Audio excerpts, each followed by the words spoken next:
Let's do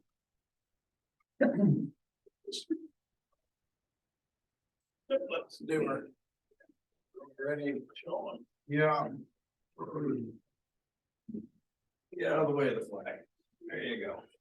I pledge allegiance to the flag of the United States of America and to the republic for which it stands, one nation, under God, indivisible, with liberty and justice for all. Call the meeting to order. Make the motion to approve today's agenda for September 26, 2020.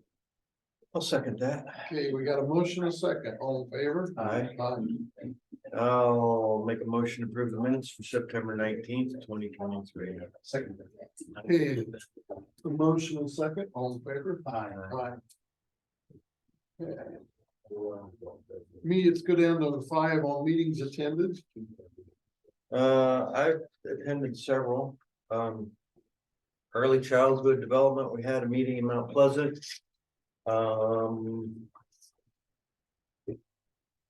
Lee County Health Department gave a presentation, Trinity Muscatine gave a presentation. Then we moved on, there's a new community, Mount Pleasant has a community child care center. And their director put on a presentation for their child care center, very informative. There was some information given on other ones that are in the area. Louisa County apparently is pretty low on child care. Licensed. But yeah, licensed, right.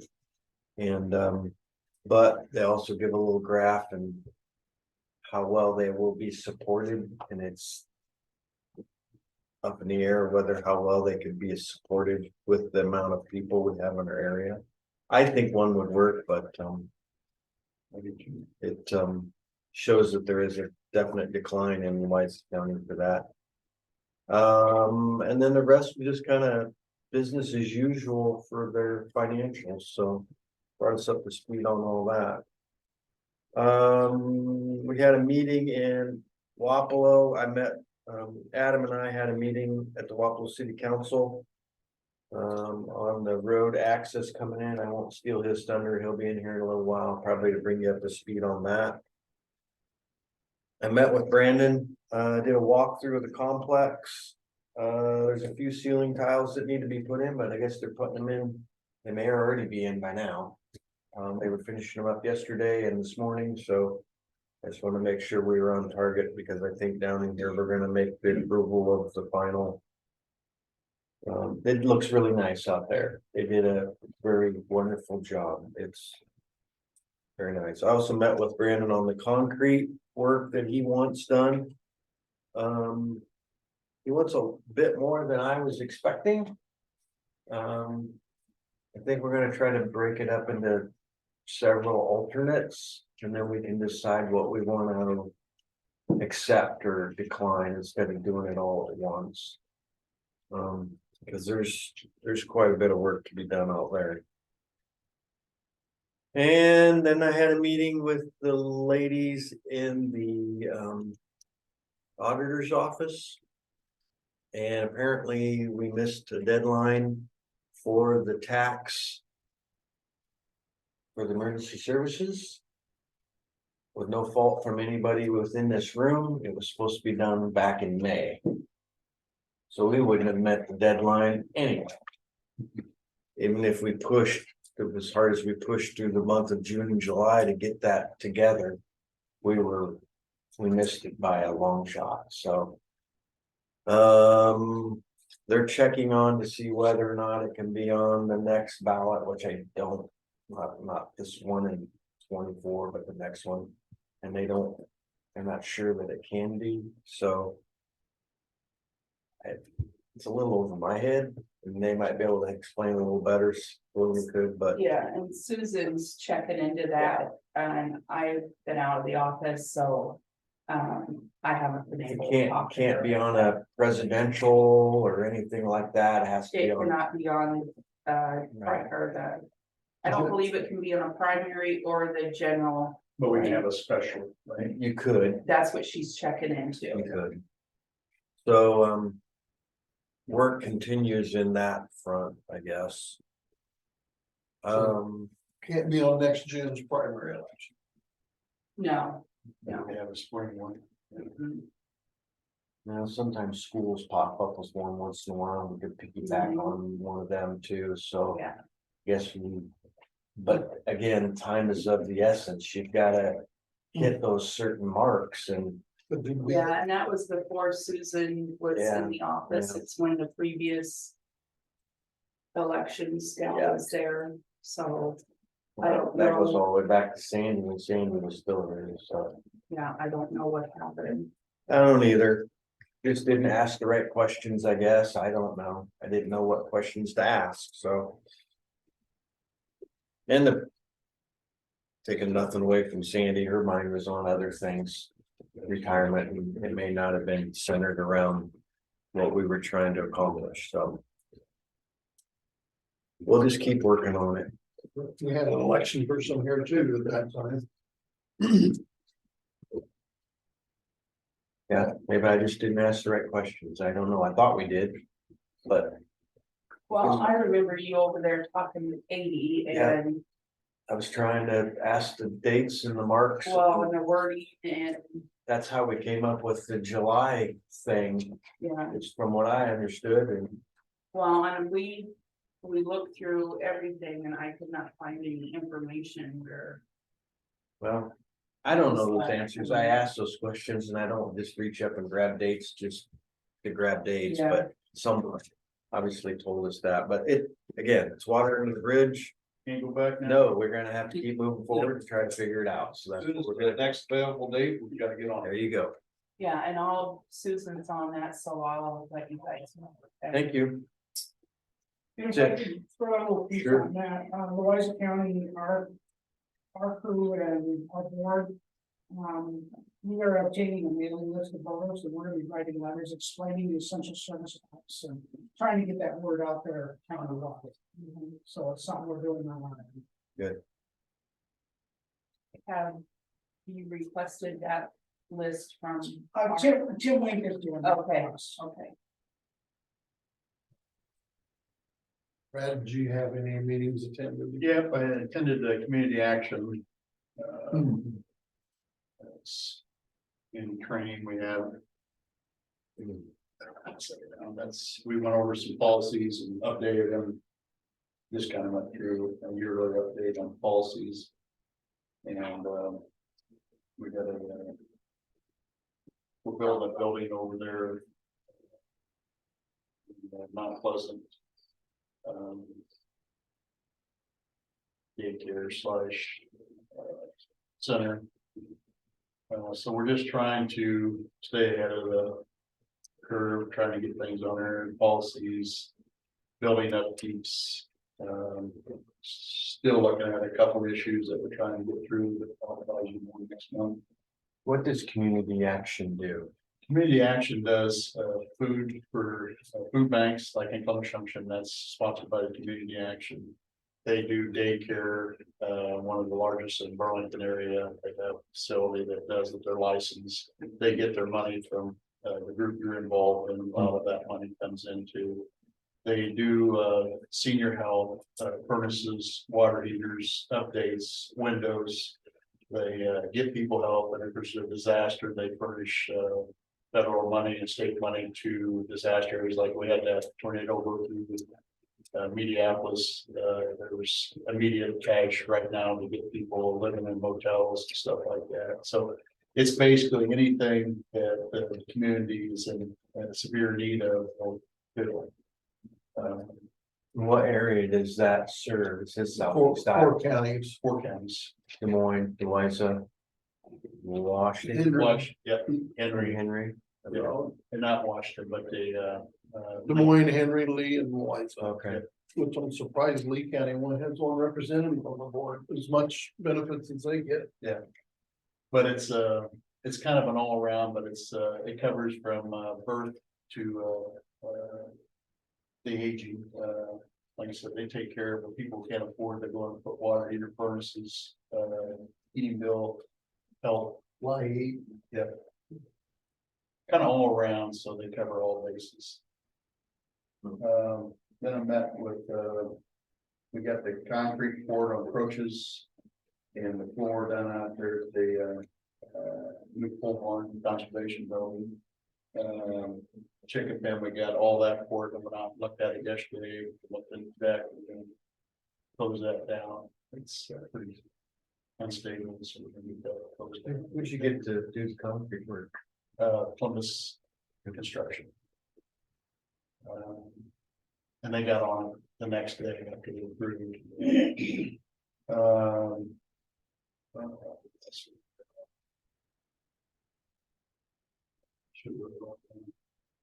Oh, working on the transfer station, getting concrete beds for the bunkers. Talking to the third contractor right now, just trying to get bids back. Speaking of silly things, semi trailers, I guess since COVID, we quit making stuff for factories now. One of the biggest dealers in Quad Cities can't get a bid on a trailer. And same way with the tractors, semis. They're talking 18 to 24 months out. Used ones are unheard of, especially with wet kits on them. It's just hard to get a good one. Look how long it took us to get a dump truck, Yeah. 2 budgets. So we're trying to get this all together before we have a meeting to get, but it's full teeth. I just never seen it this tough to get bids on something so easy. But we need a special trailer. It's got to have a walking floor, aluminum, because you're not paying for the weight of the trailer, but when you load it up, so you get more debris into it. It's got to have high sides, tarp, walking floor, access to get up on top, safety access to get on top, the ladders. Got to have a tarp system on it. There's just a lot of things to it, but we want to buy another trailer. And Max, pretty well known as durable. We own one right now. It's 3 years old. We want to get another one, but so we're just trying to get on it. I talked to a couple of companies on different type of building designs. But we got to have that floor done by December. So we'll get it done. It's just got to be aggressive on it, get these bids. Oh.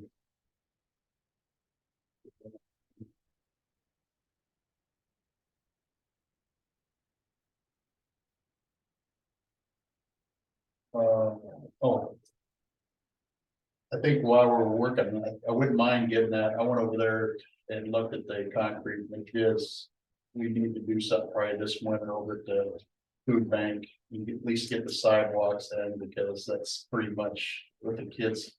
It's probably the worst sidewalk in town. It's county and That's saying a lot, because there's some really bad. this one's probably the worst.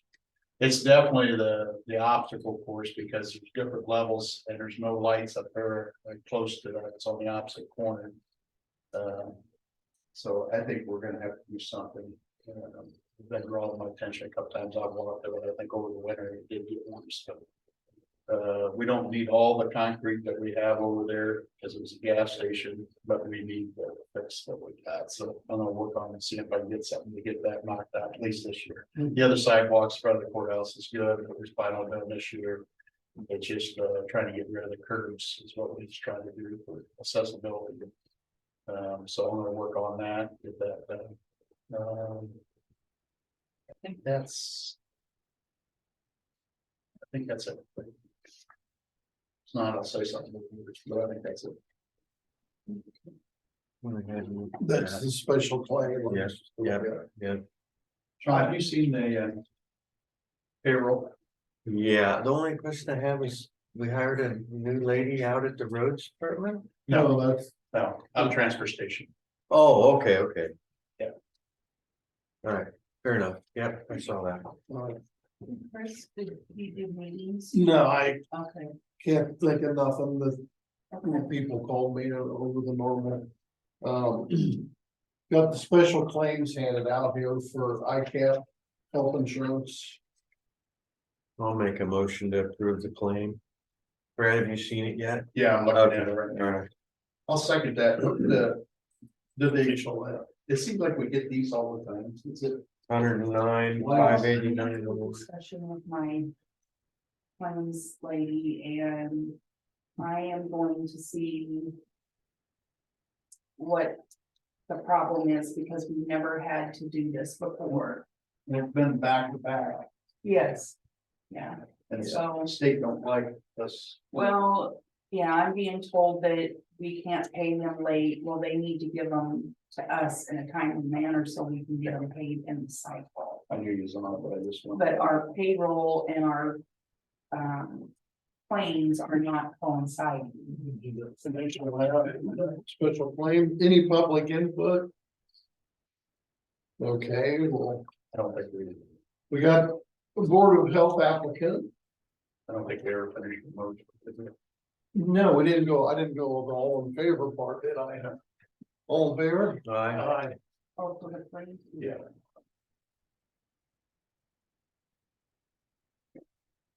I had, I handed you another one that had the initial that one, and I think I've already stamped it. And then the back of that one, we didn't give initial name to on the other side. Oh, I think, okay, Right, yep, yep. and this one too. These Well, two. we only gotta do one, the other's just to look at.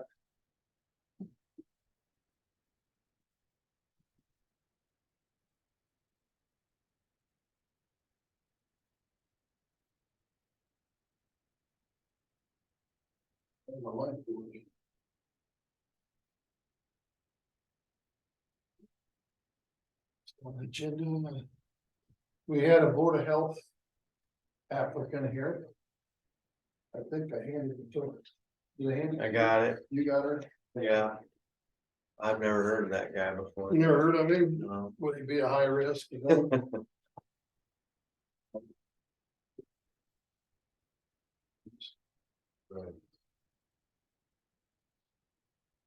The board of, Oh, somebody's got their hand up there. No, that's. Oh, it's yours, okay. Sorry. the board of health is the one that votes on that. No, we appoint We him. appoint them, okay. This is where it says 10. Yep, I'll make a motion, Randy Griffin, appoint him to public health. He was on public health. He's gonna go in there and stuff, or have step in there and.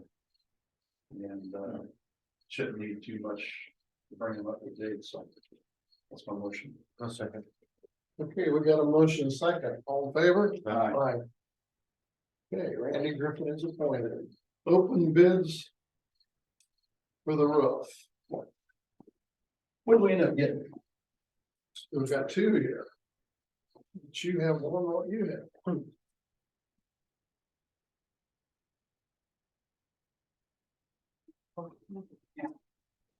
Hey, always open at home.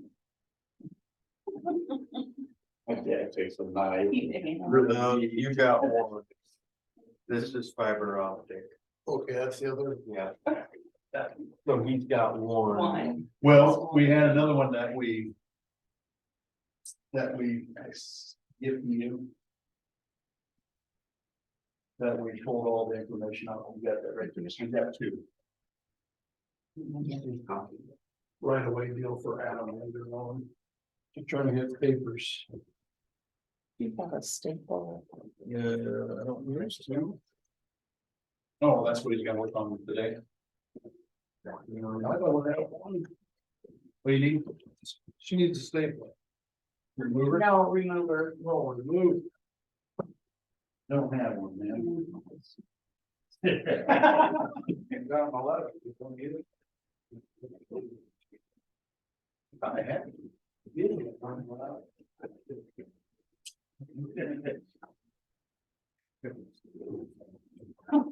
I shouldn't do that.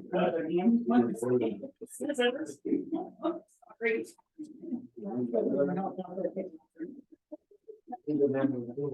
Oh, women do desperate things.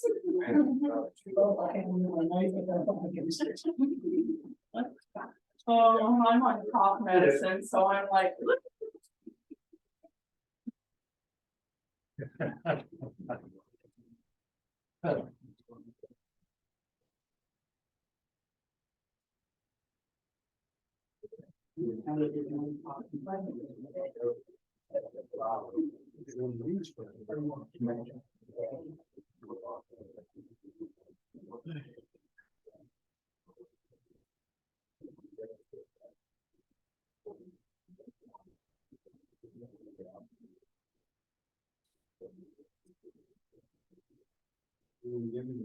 That's that. Oh, okay, yeah, Um, got it, The other bit. got it. Is everybody, or just me?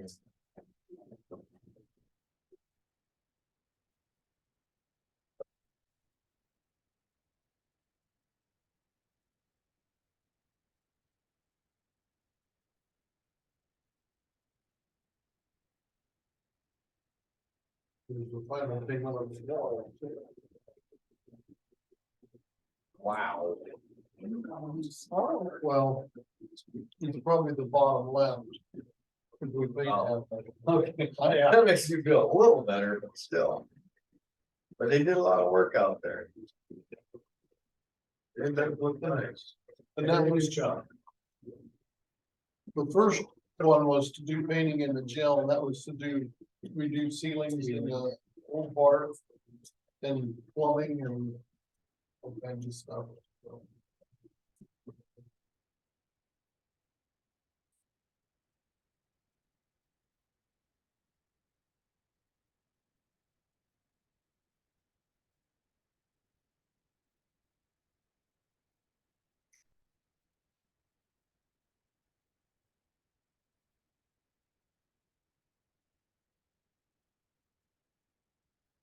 I think it says spray foam, did we not?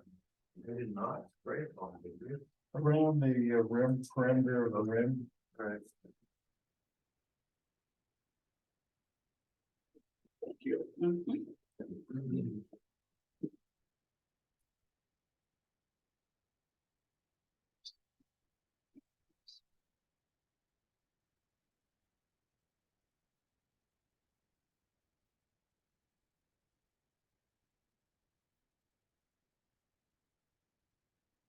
mhm.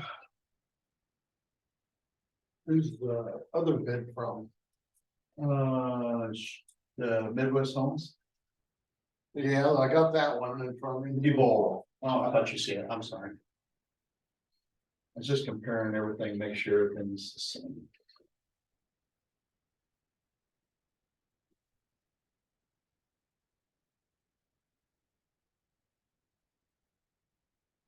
Sean, when you met with the Evolve, they was gonna have it done this year, correct? They indicated. Okay. He said that you guys are under the gun, right? And I'm like, well. Yes and no, I mean, it's not like the building's falling down, but we would like to protect the ceiling tiles we put in. He says, he thought he had a crew that he could get it knocked out this year. Now, I did meet with him yesterday. And there should be two bids there, according to him. One is going over the top of what is there. Yeah, that's 246 by 75. And the other one is to tear everything off. Now, he said he had a representative come down. And they didn't recommend going over the top of everything. Right. They recommend removing everything. Yeah, there's a 2-layer max. He's got a picture of it and they cut a core sample out. And I'll be honest, the core looks pretty ugly. There's a lot of crap in there. But I don't know what the Here's the numbers core. are. Yeah, there you go. You got the picture of it. So, but I don't know what the numbers are, so. And see, they used not styrene, they used the old blackboard, insulated blackboard. And there's some on Used there back in the where 70s built houses. they cut and there's aggregate under it. Because the original roof, when they put it on there, one was a nursing home, was a gravel based roof. It was a tar. Ballasted roof. Yep, Yeah. they had pea gravel and, yeah, cause I kind of grew up out there. I can't imagine what's the number for tearing everything off. It's probably gotta be It's, triple. no, it's not. It's 268. It's still under the original. Oh, I'm shocked by that. Yes. But he said the R value wasn't that great either on there, so. Well, we're going for R30, so. I don't know what's on that, what that paperwork says for our values. R30. Okay. And that's sufficient with what we have out there for. They were worried about stacking more stuff on it structurally, if they were just getting too much stuff up there for the weight, is what they were really worried about by adding more product, so. I'm only regurgitating what they Yeah. told me, I can't. Well, confirm. I'd like to go down to one layer myself, and for 268, 327, that is cheaper than the 272, 945. I mean. But I would, same with you, I'd like to. That's a lot of work. And the other thing, and this is kind of a side, you know, we need to do something different. To solicit bids. I mean, we've advertised in the newspaper, not taking anything away from the Wapple paper, but. People in Downport, construction companies in Burlington aren't reading the Wapple paper. I don't know what triggers that. We did our concrete, we had people for the courthouse, we had people from New York calling us on concrete. Now, there used to be a place in Cedar Rapids called the Plan Room. Yep. Where you sent plans and everybody kind of congregated there and went over everything. I've been out of it now for 20 years, so I assume there's still a location where that happens. But we need to, like stuff like this, we need to get it. We need to get it to that location so we can get the big hitters up here and. Well, you know, the road crews are not saying that, everybody's having a problem getting bids. I know. It's throughout the whole. I get it. They had 3 bids on that connecting road from, on the highway. And, PCI ended up getting that highway, but 3 bids. Yeah. And some of them were 20 million higher. They just don't want to. Well, I'm gonna try to see if I can at least snip that part out and maybe. we Yeah, can I start don't know getting what the answer is. West up to that. But you Is know, it something that Adam Shet would know? I mean, would he Well- know the site? there is, but we gotta be careful because if we get on that state bidding. You gotta pay sometimes. Davis Bacon, Yeah, sometimes. so sometimes you have to fight you in the butt too, so. just prevailing wage. Well, it's always been, we would like to buy Keep local, but Local. this or- roof is really a strange roof. Yes, Or it's more of an industrial than a residential. but with the 2 bids and one's curl and It comes from Kansas or Nebraska. Nebraska. So, and they're comparable. I feel pretty comfortable And with the the local. people that did the roof on the courthouse have even contacted, but it's not their portfolio. Well, and they are having trouble finding workers, Right, well. is why they didn't bid in. Like, it's the way of the world a little bit now too. Highway 61's had one bid the whole program. Well, you wanna double check if he can get this roof done yet this year? We have to, I think that was the whole part of the bid and have it done. is to get that first one. Yeah. What, there's like 12,000 between bids? Well, no, It's 64,000. 4,000. Yeah, well, If you wanna table this and then give each of them an ultimatum and see what they can do. Or we know that, I was just gonna call Gio and say, hey. Yeah, can you get it done this year? Just Let's ask just them do that. I'd hate to table another week because time is an essence. right, We're gonna be in October next week. Where's this money coming from? Do either the 1%, I would prefer the 1%, but. Because that's what it's designated for, We're talking $250,000 here, so. and we had 1.2 million, and then we spent down for the ambulance 275. There's still ample money for that. In our, we got like 572 left in that. ARPA. Yep, and then we have 1% that we have. Put it right around 1 million I after we think pay the so, ambulance. yeah. And that's what we designated for on the thing was building repair. I don't see a warranty. Do you see? Yeah, it's right on the front page. It's a 2-year workmanship, a 20-year material. If they're still in business. Yeah, and I don't know, I doubt if Evolve is, they might do the labor, but they're not putting it with them. Right. So I don't know if he's got. But you see where it says 20-year. 15. Provide a 15. Go back to the 278, I think it's the 20, I thought it was 20, I might have read on the other one too, sorry about that. This gives you information. There's a 2-year workmanship, 20-year, I thought on memory. And with this one starting to leak now, I know the only thing it's gonna do is rust the deck, but it's also gonna ruin the tiles that we just spent hundreds of thousands of dollars trying to get this thing looking good. At least we don't have. Yeah, they insulation. got 20 here. You see 20 on Yeah, that, yeah. they're up. Okay. So it's a 20 and 2. 2 is for workmanship. The question I have, if he does a complete tear off, the gutters have to come off. Because you have to put your lip, He had that in here. 4 existing, the first one you did. okay, existing rooftop curbs need to be raised to proper flashing. But you gotta put that stainless strip around the bottom where you're gonna have wind lift, so that's. But it's his baby, he can do it the way he thinks, but.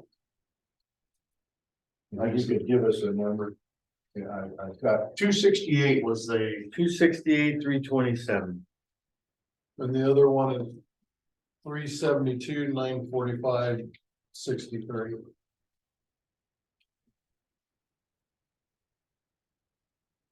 you wanna call him, Sean? I'm calling right now if you It was due, let's get that, we can picture. I don't know if he'll. Or text him and he'll have the whole meeting to respond. Yeah, Okay. I just like to get it off or skill. We're about buying that building again. With what we just did with ceiling tile and Hey Gio, this is Sean Main.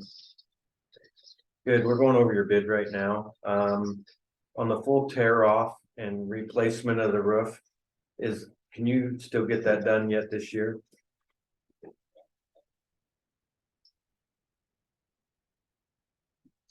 Yeah.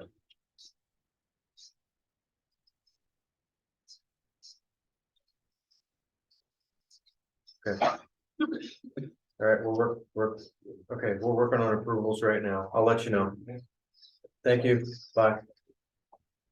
He said yes, even if it starts getting, the temperature gets low, they can clear any residual snow or anything. So his plan is to, yes, have it done this year. I'll make a motion. To accept, Okay, pull the tear off which is 268, 327. and to pay it out of the, Loss. I will second that. we have a motion and a second. All in favor? aye. Aye. Then Sean, will you call him Hold to, on, he's calling me back. Yeah, what's up? Oh, no, I hit the wrong button. All right, fine. Gosh dang it, I hit the wrong button again. Good. Dang. Is that the White House? Well, nobody's home anyway.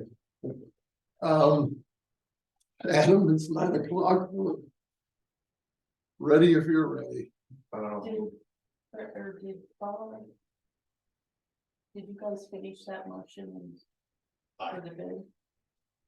Yeah, I didn't call for a vote. Yeah, bye. Aye. Good job. Now we are ready for you. Mr. Schuster. Comments today. That's all sorts of stuff. Morning, Adam. Morning. Maintenance wise, we've been doing some of our guys been up their passion on X14, G28, you know, that thing's kind of a mess, but we're getting some patches done and probably leave some spots on there, because we'll have to, we're gonna overlay it in 2025, so we're just kind of do the best we can to keep it you know, open and until then, so. Doing that, should be done, I think, today or tomorrow, we done with that one. Do some cleanup, and then we'll be out doing some shoulder rocking here the next week or so, and then, October, getting into getting a bunch of rock hauled, things like that. The guys out spraying will be done, I think, tomorrow, depending on the weather and all that. We're getting to the point where leaders beginning to change on some stuff there, so. Get that done, what else going on, sounds like the motor grader's coming out week of October 10th or so. So. Get that up and incorporated into the fleet here, so. When you get them, do you get a new V plow or is that you use the existing old one? Yeah, it is the existing one, I mean, they're just a big hunk of metal and Big. they're kind of. The connections are the same, Universal. whether it's a cat or a deer, so. Get that done. X17, I got some compliments on the smoothness of the transition. Is it X17, one up or going Lone Tree? What is that? Oh, that is G28. G20. G28, yeah, actually it is. Yeah. Yep, it is. Super good. I ran into a Johnson County, there's a Johnson County compliment, Mhm. but they were pretty tickled that. I was upset, that was the ones that called when they had to keep going around because they didn't know, they said it's closed for last year, why are we doing it again? And I told them why. And they said it's smooth. Yeah, Lower, but basically, yeah, the cost of having a bridge contractor do it all, I mean, they're charging a lot, because that's not their specialty. It's just cheaper to have us do it, and the end of the road closed for, I don't know, eight or 9 days. Yeah. Wasn't too bad. Yeah. We also kind of got lucky, it rained enough, it wasn't dusty and all that, so. Unfortunately, a couple of years we're gonna have to close again, but that is just. The nature of construction. The price of progress. So we are planning to work with Muscatine County to kind of have our projects at the same time. So it's all closed at one time and not us doing it 1 year, Muscatine County next year, so. And thinking of we'll get some better prices. Making it a bigger project, so. So we'll work on that, I guess, so. Other than that, met with the Waffle City Council on Thursday. Sean was there. Kind of gave him a couple. No, you guys have all seen this, so I don't know, I just keep giving it to you. Burning up trees. Burning up trees, That's good, So, there was a question. That's usually later on. That and, the city, I think Sean mentioned it back then with them, but again now that was a talk about putting some kind of a roundabout at the old 61 interchange, right? And surprisingly, everybody in the council likes that idea. Let's go back, I guess. Well, we talked with the DOT in 2022, had a follow-up in 2023. The DOT this year kind of forgot some things that we had talked about and we locally had agreed upon. Again, I was like, well, we need to get some sort of a combined joint effort plan for this project so that we can go back and talk to them, right? The drawing without the roundabout was approved by the council as their preferred. They like the 3 lanes. They agree that the agreement was we're gonna go all the way from the interchange into 61. right? That project should include that because it's all part of the deal. This was brought on by the DOT. Traffic patterns are gonna change, right? Rather than going, to get to S&J or the pallet factory or even our office, right? Rather than going down 61, people are probably gonna take this shorter route, right? Going down 142nd K. So that also means those intersections are gonna change and. So basically our ask, our request, our demand, however you want to say it, is that. The DOT develops the road 3 lanes from the interchange into Old 61. Probably gonna include something with the car wash there, probably Gillette's on the corner. That there's going to be some buyout relocation, however you want to put it. There's gonna have to be some things done to make that work. And we, I guess, think we're owed that as part of the negotiations. Is that what everybody agrees, that we're owed something like that? Okay. And the city is just thinking, well, if the DOT is going to do that for some extra money by the city, probably the roundabout or some sort of a cosmetic entrance at 61, could be done. So that's kind of where they're at. Is that what? Yeah, more of what's driving the roundabout is the problem with the straight access coming into Highway 61 lines up with State Street. The city does not want big trucks going down State Street by the water tower. It's not, the road's not made to handle that. The transmission lines aren't high enough. And we feel that the amount of traffic it's gonna come in, they're gonna take the easy way out. If they wanna go downtown, they're just gonna go straight. They need to be directed down either Isaac or Townsend. Those are the 2 main arteries going downtown for trucks. And the only way to really ensure or to facilitate that is like Adam's drawing. And it really, if you're going down Townsend or Isaac for that matter, you're not really even on the roundabout. You're just kind of on almost an exit ramp, really, if you look at it. And that would force those big combination trucks to choose one of those arteries and help that problem. Because like we've said before on these things, we get one shot at this.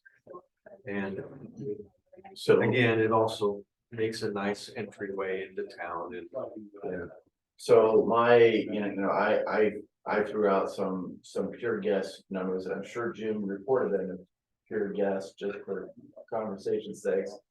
Let's say the road, the pavement to get it into town is $1 million, and the roundabout adds 300,000 to it or something, right? That 300,000 would have to come from the city. It's not really a county thing, but so that once we get through this thing, the city will have an idea what kind of money they need to come up with, because there's going to be probably water and sewer and storm and all that. Well, that's not a county thing, but if it can be incorporated into the design, you know what I'm saying? And that at some point the city needs to have an expectation of what its costs are and how it's going to work out. They and we, the county, will all get some money for taking over old 61 at some point. So, and they seem to be agreeable for that. Yeah. So, I guess they made a motion and voted to go ahead and present the straight road into town as their preferred alternative, and the roundabout to be an add-on after or in negotiations or design or whatever.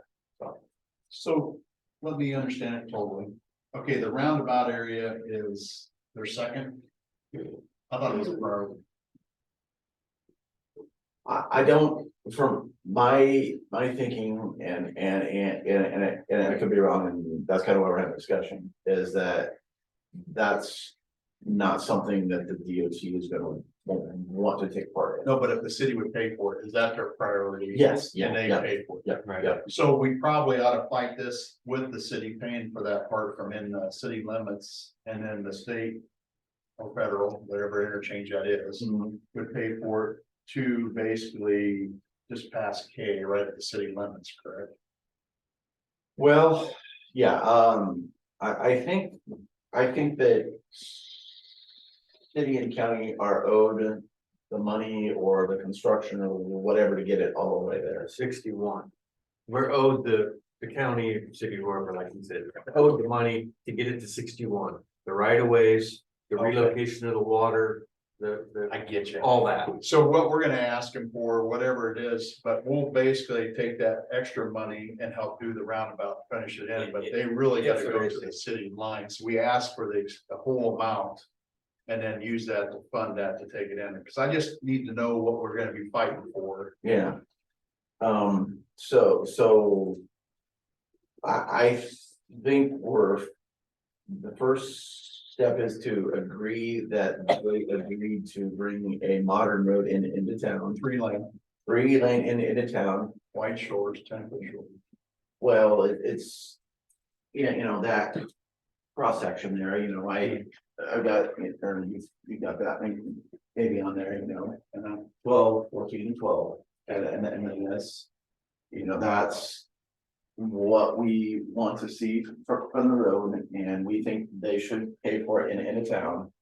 And then once that value is agreed upon, then during design, maybe we can, incorporate the. Correct me if I'm wrong, didn't they say originally 10-foot shoulders? Well, they were gonna do the 2 lane road with 10-foot shoulders, yeah, so. And that is what? 22 plus 42 foot wide, I believe this is 38 foot wide. 38. It's 5 foot. Big shoulder, so I think it functions the same, and I think. A 3 lane road is safer because it provides that protection of turning. I think 6 houses, if we went this wide, would it affect the properties of the 6 residents. That's gonna be, so I show it all fitting in the 66 foot. Right away, that's there now. And how many houses are there? There's 1, 2, 3, 4, 5. I thought there's 6. 6, and then a couple. Dan's gone, I mean, there's gonna be a couple Yeah, that on that end are gonna be removed. Yeah, but that's by design of the interstate, not necessarily the city Yeah, street. not ours. Yeah. Right. So if we do that, do we want to stay with the smaller shoulders? Because basically that center lanes, for our residents to safely pull to the center to stage. I just don't want to take something that we wish we would have went more. If we had room, don't we want to go to a wider shoulder for a breakdown lane? We had a dump truck that wrecked on Cater. Mhm. And it blocked the whole road off, so it basically took that part of the city exit out of town, closed it.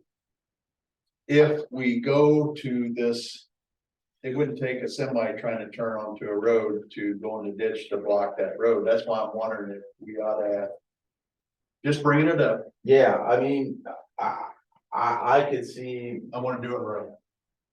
I can see making the potential of making the walking solar, right, which I'm viewing is like X61, but concrete and part of the actual, what I'm saying, part of the actual pavement that they could drive around on that, and then outside that would be good gravel. I mean, that entire width will be 38 plus 10, that's not 48 feet wide, and That's that's. about like a semi.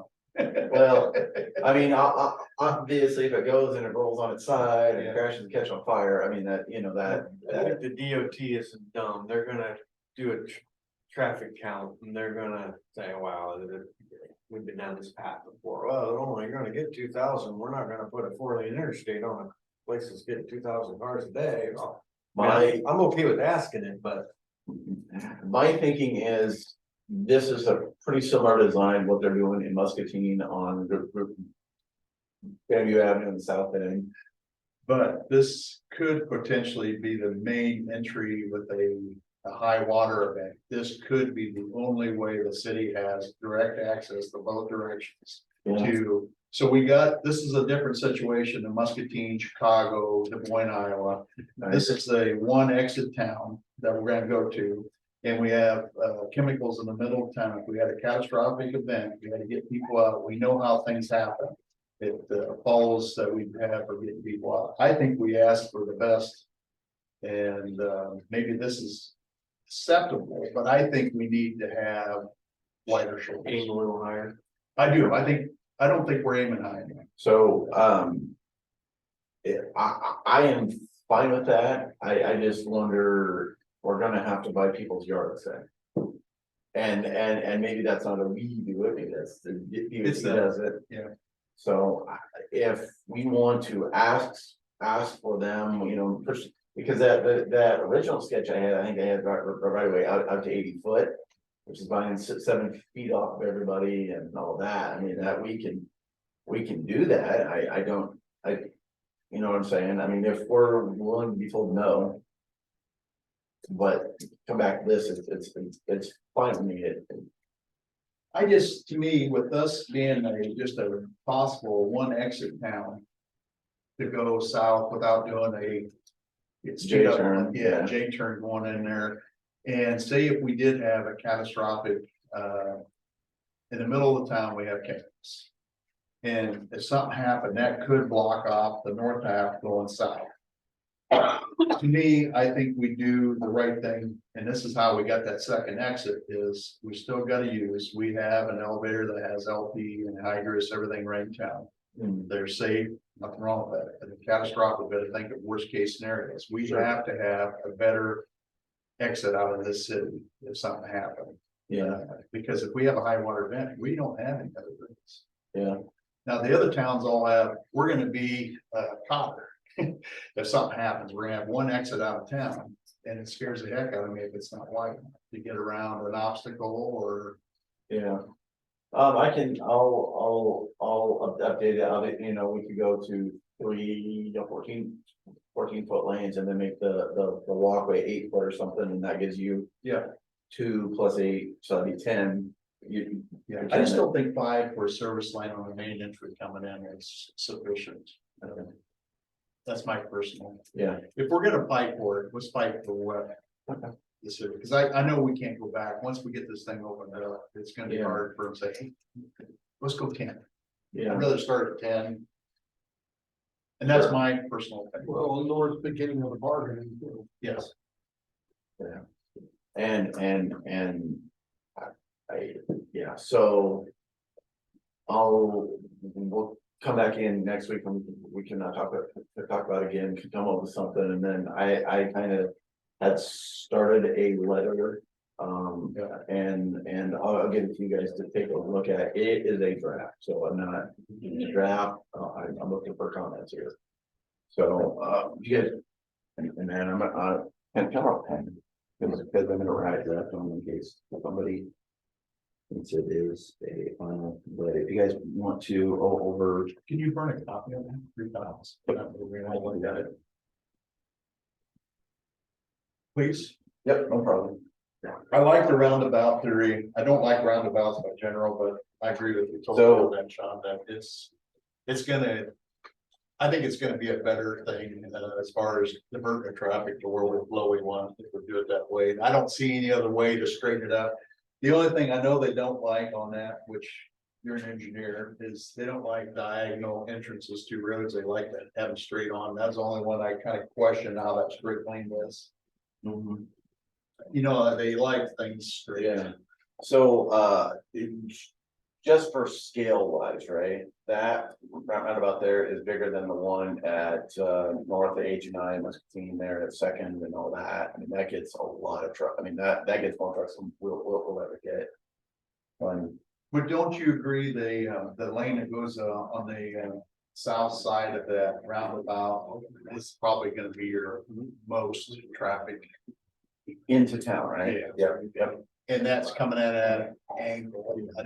I just asking the Well, question. I You know more about it than I do. I think the roundabout helps to make that better because you do have to slow down to 20 miles per hour or something. But what do you think they would think on that diagonal? That Y angle, see what I'm saying right here? This is, and then you can't see this. Oh, it's, you will, because there won't be anybody coming that way, anybody coming this way. Have to do this. So this One is way. one way that way. Yep, yep. Gotcha. And then the other side of the circle's one way. the That other way. explained it, okay. Thank you. So Selena, apparently I'm not smart enough to figure this out. That's, we'll figure. Do we have papers? That's something. No, I agree with that. That's one way, that makes sense. I just know this is gonna be a fight. I think we need to put all the things on there and for the money we're asking, this is what we come into 61 with. And I agree with Sean that it would make it a lot more safe when we have it to town because there's gonna be a lot of traffic. Sorry. Right. We'll try this again, okay. We hope there's a lot of traffic coming. Better. Well, yeah. I'm just back off. Good ice skate. How many you need? 3? Three, yeah, three, supervisors, so. I'm a sick woman. Oh, you need the back. Yeah, two-sided. A good copy, Mayor Brad? What up? No, sir. Sure, No, that was sponsored by Visionless Coffee Shop. that's good. This message brought to you. I brought more coffee this morning. Thank you. That's good. So other than that, if you guys approve the notice for the, We was waiting for you. We'll get for that. And that's basically what we talked about. And you just wanted to get it all written up and yep, talk to Adam. yeah, I'll talk to him between now and then, but it isn't, Everything's good. yeah, I mean, it's just. Your turn or mine, go make a difference. Well, Never make a difference. Selena has a question on that. Okay. The public hearing part of it. Well, we can go to approval. Because you said it,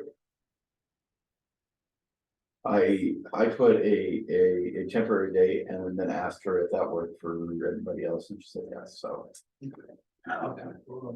Number are you on? So. I'll make that motion if you want me to. Please. Make a motion to set the public hearing. To vacate the segment of unused right of way on Louisa County X 37 North. Second.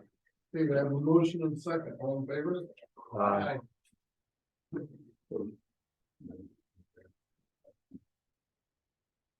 And that's the 17th of October. Yeah, cause that's not on here. Yep. It's on this one here, Sean. Oh, okay.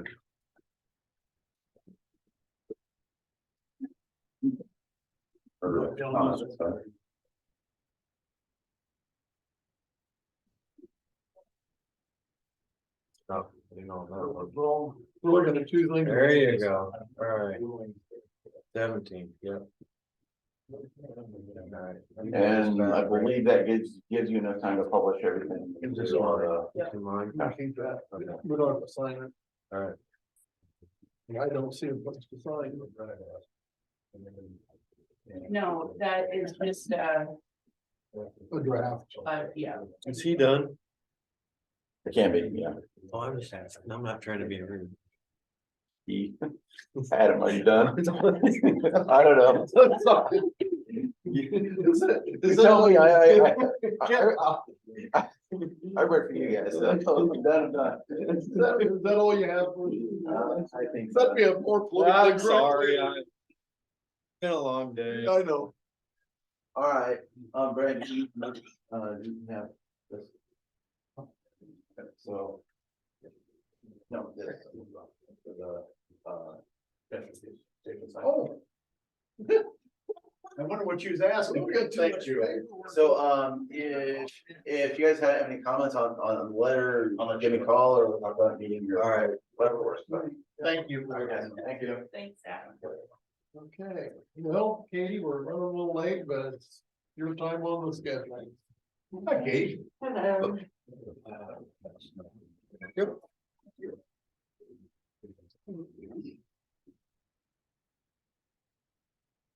So what I just handed you is the FY 23 annual report for conservation.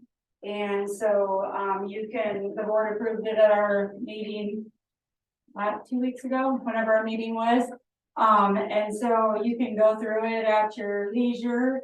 But a couple of highlights that I'll just point out. So some of the highlights from last year was the building move. We moved the red barn from the former Hank Place down to our maintenance shop, along with 2 other outbuildings, which has really given us a lot more space there at the maintenance shop, which has been awesome.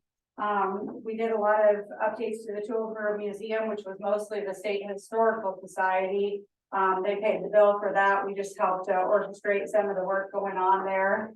At Eden Park, we finished the playground, the water bottle filling station, and so that's been a really cool project and all done now. The Sherpa family won the 2022 Friends of Conservation Award.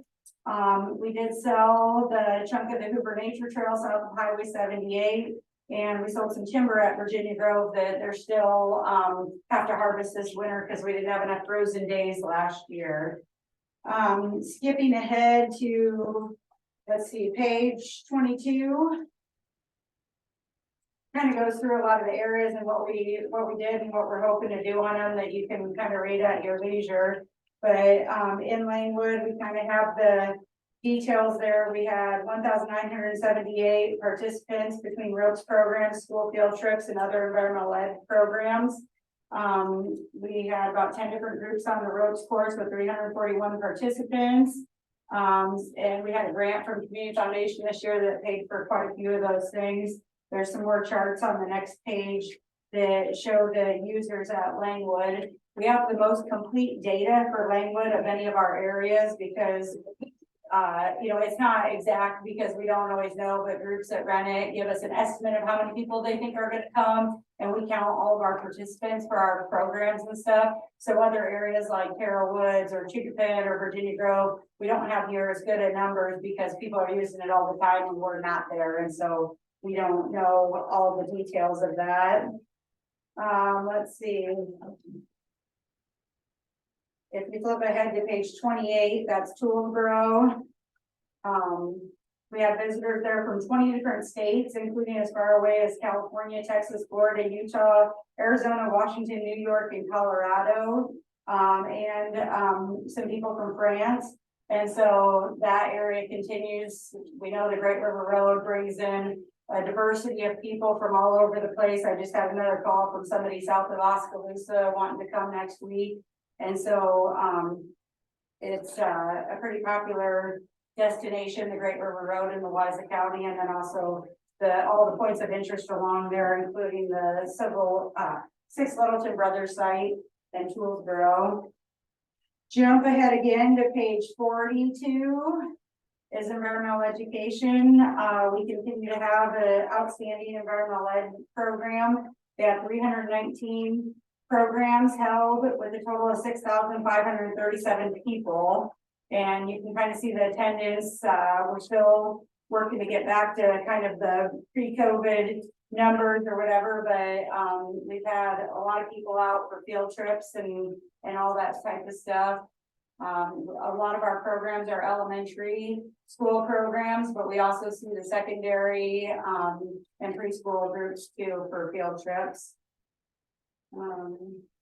I don't know, it goes on to page 44. It shows some of the non-school programs. There were 2,733 people documented in the non-school programs. Public programs like the Halloween hike and Langwood Adventure Day are some of our highest attended. We also have some career fairs that we do in the county fair that get a decent number of people. Questions about any of the stuff? I guess one more page I'll point out is page 48 is the projects plan for FY 24. And so some of the things that we're still hoping to accomplish here over the end of this year and next year are the timber stand improvement and the timber sale at Virginia Grove. We just completed, that kind of goes into my other part. I guess I'll finish this first. Working more on Eden Park, maybe adding a shelter and some more picnic tables. Chicopin, we're looking at some improvements there, the Virginia Grove Campground. We'd like to do that, and then more improvements to the maintenance shop, including hopefully, power doors for the new building and a new roof on the old building, so. Questions about last year's annual report? You can think about it and ask me if you have them later. And then, as far as my other report, more current, we just, got all the concrete done in the new, barn for the maintenance shop, so that's completed. They did the inside of the building and the approaches. It's set up so that we were able to still use our sliding doors for now, and hopefully we'll be able to replace those at some point with something easier to get in and out of. We also have the concrete. Oh, and thank you very much for paying for that. We appreciate the use of county funds for that. And then out at Chinkopin Bluffs, we've got the concrete done out there too. So they added a sidewalk. They fixed a chunk of the sidewalk that was dipped down and busted, and put some pillars up around the posts and fixed those that they were kind of rotting off. And so now we're just waiting out there for the roof siding and electrical to be finished. Let's see, I've been working on, as you guys know, my last official day here is next Monday, October 2nd. And so I've been working on transition stuff for the new director. I have about a 7-page document set up that I went through all of the different projects and things that are currently ongoing, and where we are, where they're supposed to be paid out of, what needs to happen, who the contacts are, where the email or where the online files are and where the paper files are, so that people can find that information. And I've been trying to work with Lana and Danny as much as I can to get them up to speed on all of that stuff. I also added to that a list of kind of like monthly, yearly, quarterly things that have to be done and when they're due, so that hopefully the first year or two they can go through the list and go, okay, because they're going to come on and need to produce a budget for you guys in pretty short order, which might be a little bit of a challenge coming into a new situation. So the applications are due to Selena on October 23rd, and so I can imagine those will start to come in. I've actually had a couple of calls about it, so I don't know. Hopefully we get some really good candidates. The next thing on your agenda, I think, is about the grant that we got from ICAP. So ICAP stopped me at the ISAC conference and said, hey, we have this grant. No one from Louisa County has applied for it. You should do it. It's really easy. It's just this one page. So after checking with a few other people, I went ahead and submitted one. So we got 3 fire helmets, 3 sets of goggles, 4 pairs of gloves, 6 radios that are programmable with mics, and a data cord for programming them and transferring that. And so they should be compatible with the radios Fish and Wildlife and the Nature Conservancy use. So they're the Baofeng, so they're, a lot of places have been starting to transfer over to them because they're a lot cheaper than the ones like our deputies and stuff use. So we'll see. Hopefully those will work good for you guys. Questions? I don't have any. Okay. Well, it's 3 cool days. How do you feel? Good. Good, I'm excited. I like change. We went out yesterday, Josh and I went out, looked at the shelter and all that stuff, and we gotta get that the roof and stuff down on the underside. But the deck, I think we probably close that deck down, that overlook, Okay. and get it replaced. The railing's about ready to break off, and I'm just, it's really loose, and Okay. there's a lot of broken boards. And I think the substructure is good, but we'll get some prices to replace the upper part. And it's leaning, it's about 2 inches out of level. So they did do the rim joist right in the building, and I just think it's worth, maybe we can put some tape across it and keep off till we get this looked at a little bit more. But yeah, we walked out there, there was 7, 8 people out there in the park yesterday, what she's talking about. Walking trails and stuff that we talked on, but Yeah, that overlook, I feel safer if we close that, we get fixed. Okay, We really don't have to go down for anybody. no, It would be a long ways down. It's a steep hill on the other side, but the railings broke in several spots, and I just feel that. Till we get it fixed, and we're gonna work on getting somebody to get it fixed right away, so. okay, Katie, thank you for everything you've done for Louisa County. you're welcome. Good luck. Thank Yeah, you. thank you. Thank you very much. Good luck. We'll get that closed off today. All right, thank you much. Have a Thanks so good much. day. You too. Stuff for you, then I'll take to your office, so. Thank you. Okay, you used to go through the whole. I got it. Would you like me to? Well, I'll let,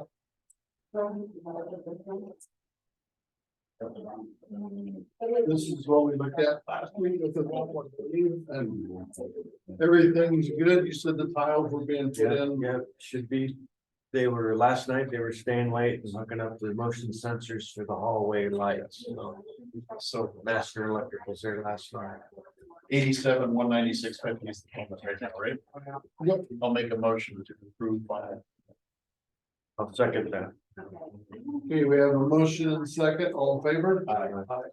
Do we need a motion for that ICAP grant? No, it's just a. No, that was just a review. Okay.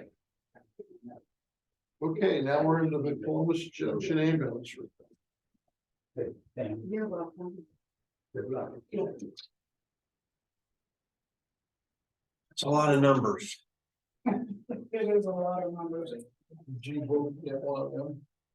Where are we at, Jim? Do you have any idea how, I mean, I got numbers here, but let's just cut to the chase. Where are we at? How's it going?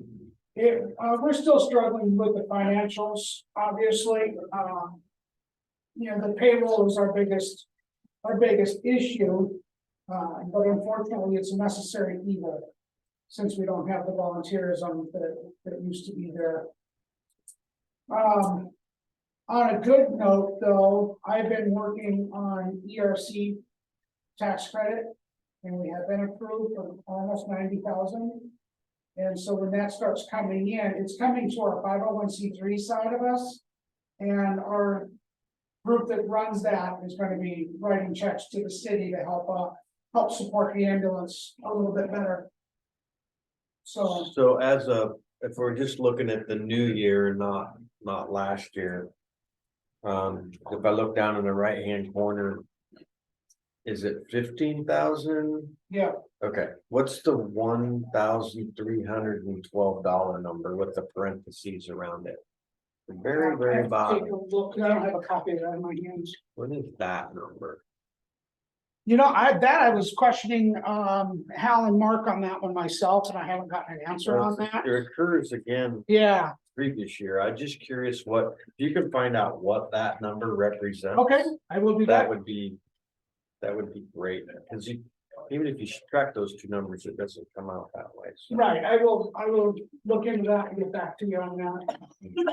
Go back and make me understand, okay, the group is getting 90,000 and they're gonna pay. We're donating that over to the city, the 501c3 portion of us will be donating that to the city to help operations.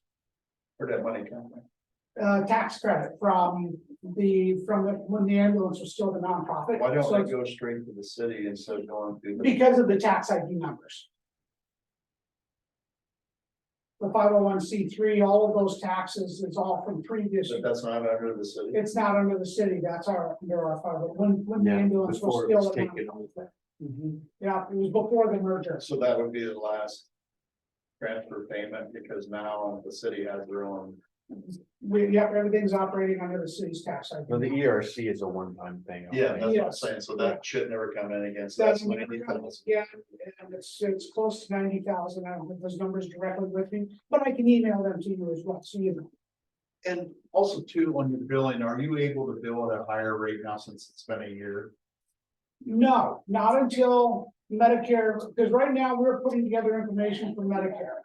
Medicare is looking, we're praying that they're looking to raise the rates because of services across the country are hurting. And so we're hoping that We're Well, hoping- Waffle currently right now is billing at an 850 rate. right? Yeah, we're right close to Wapello. I think we're a little bit under our base rate from them, but we're higher on our mileage rate. So you're getting a new increased rate. Yes, That's what I was looking for. gotcha, okay. Because you was billing at 495 before, and now Waffle was always billing at 825, I think they're, and that might be off. Sean, you might know better. somewhere in there. Somewhere in there. So you're billing almost at their rate. Almost at their rate. We're a little bit lower on the base. You know, here's your base rate for like BLS call, but our mileage is higher than theirs, so we're making up a little bit of that difference on our trips. Okay, and so when did that go into effect? When did We you bill it? we started that in our last fiscal. So Is when we July. started working on that. So we're still at a $37,000 right now loss with the new billing rate. Mhm. Yeah, unfortunately. We did propose to the city to allow us to market ourselves for BLS transfers and increase our volume that way. Cause we get calls from Burlington, we get calls from Muscatine and Iowa City. Well, Mercy, not so much University, but from Mercy to do BLS transfers. But in order to do that, we need more staffing. Yeah. To do that, they wanted us to operate with our volunteers and we just can't create a reliable. Would system to do you, that. I'm just asking a question, would Yeah. you pull both paramedics or one paramedic? You only got one, you're the only paramedic. We have another paramedic, Cheryl Snell, but she is recovering from some surgery, from knee surgeries. So when you do transfers, are you leaving the community with the paramedic or how's that for you? We do not take any interfacility transfers unless we have 2 trucks, period. We have to have 2 trucks because I refuse to take our 911 rig out of service. Yeah. To do a transfer. With that said, you know, running over to Washington, picking somebody up, bringing them back to the manor, I don't have an issue with that. Because that's a short trip and it's no different than the opposite direction.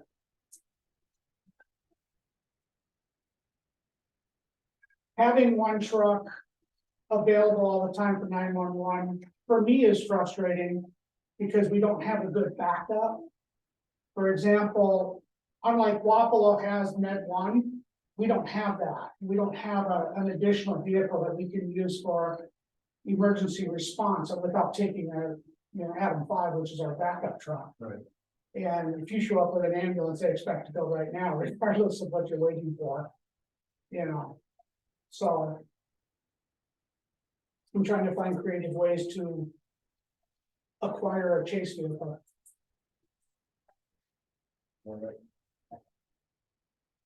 Bothers me, we're billing at a higher rate and we're still. Just trying to figure out as a business, how would you get that where, they're not made to make.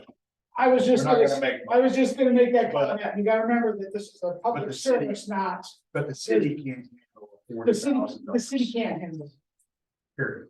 They, The county can't yeah, they, handle a consistent $40,000 loss on taxes with our prepared budget. We don't have a budget in it to lose any money. We gotta be ahead of it. The city's the same way, so I'm trying to figure out. Cause we loaned them 150, you get paid back, you get 90,000, that's 3 months of operation to stay at, to the black. mhm. Cause you're 37,000 in the red. I'm just going as a business, so if you continue to lose 37,000 at the extra higher billing rate, that's what we thought was gonna be the salvage to keep us at a lower loss. It is slowing us down a little bit as far as losing, but I we're don't still think it's enough losing. parachute. It's because- not, it's not.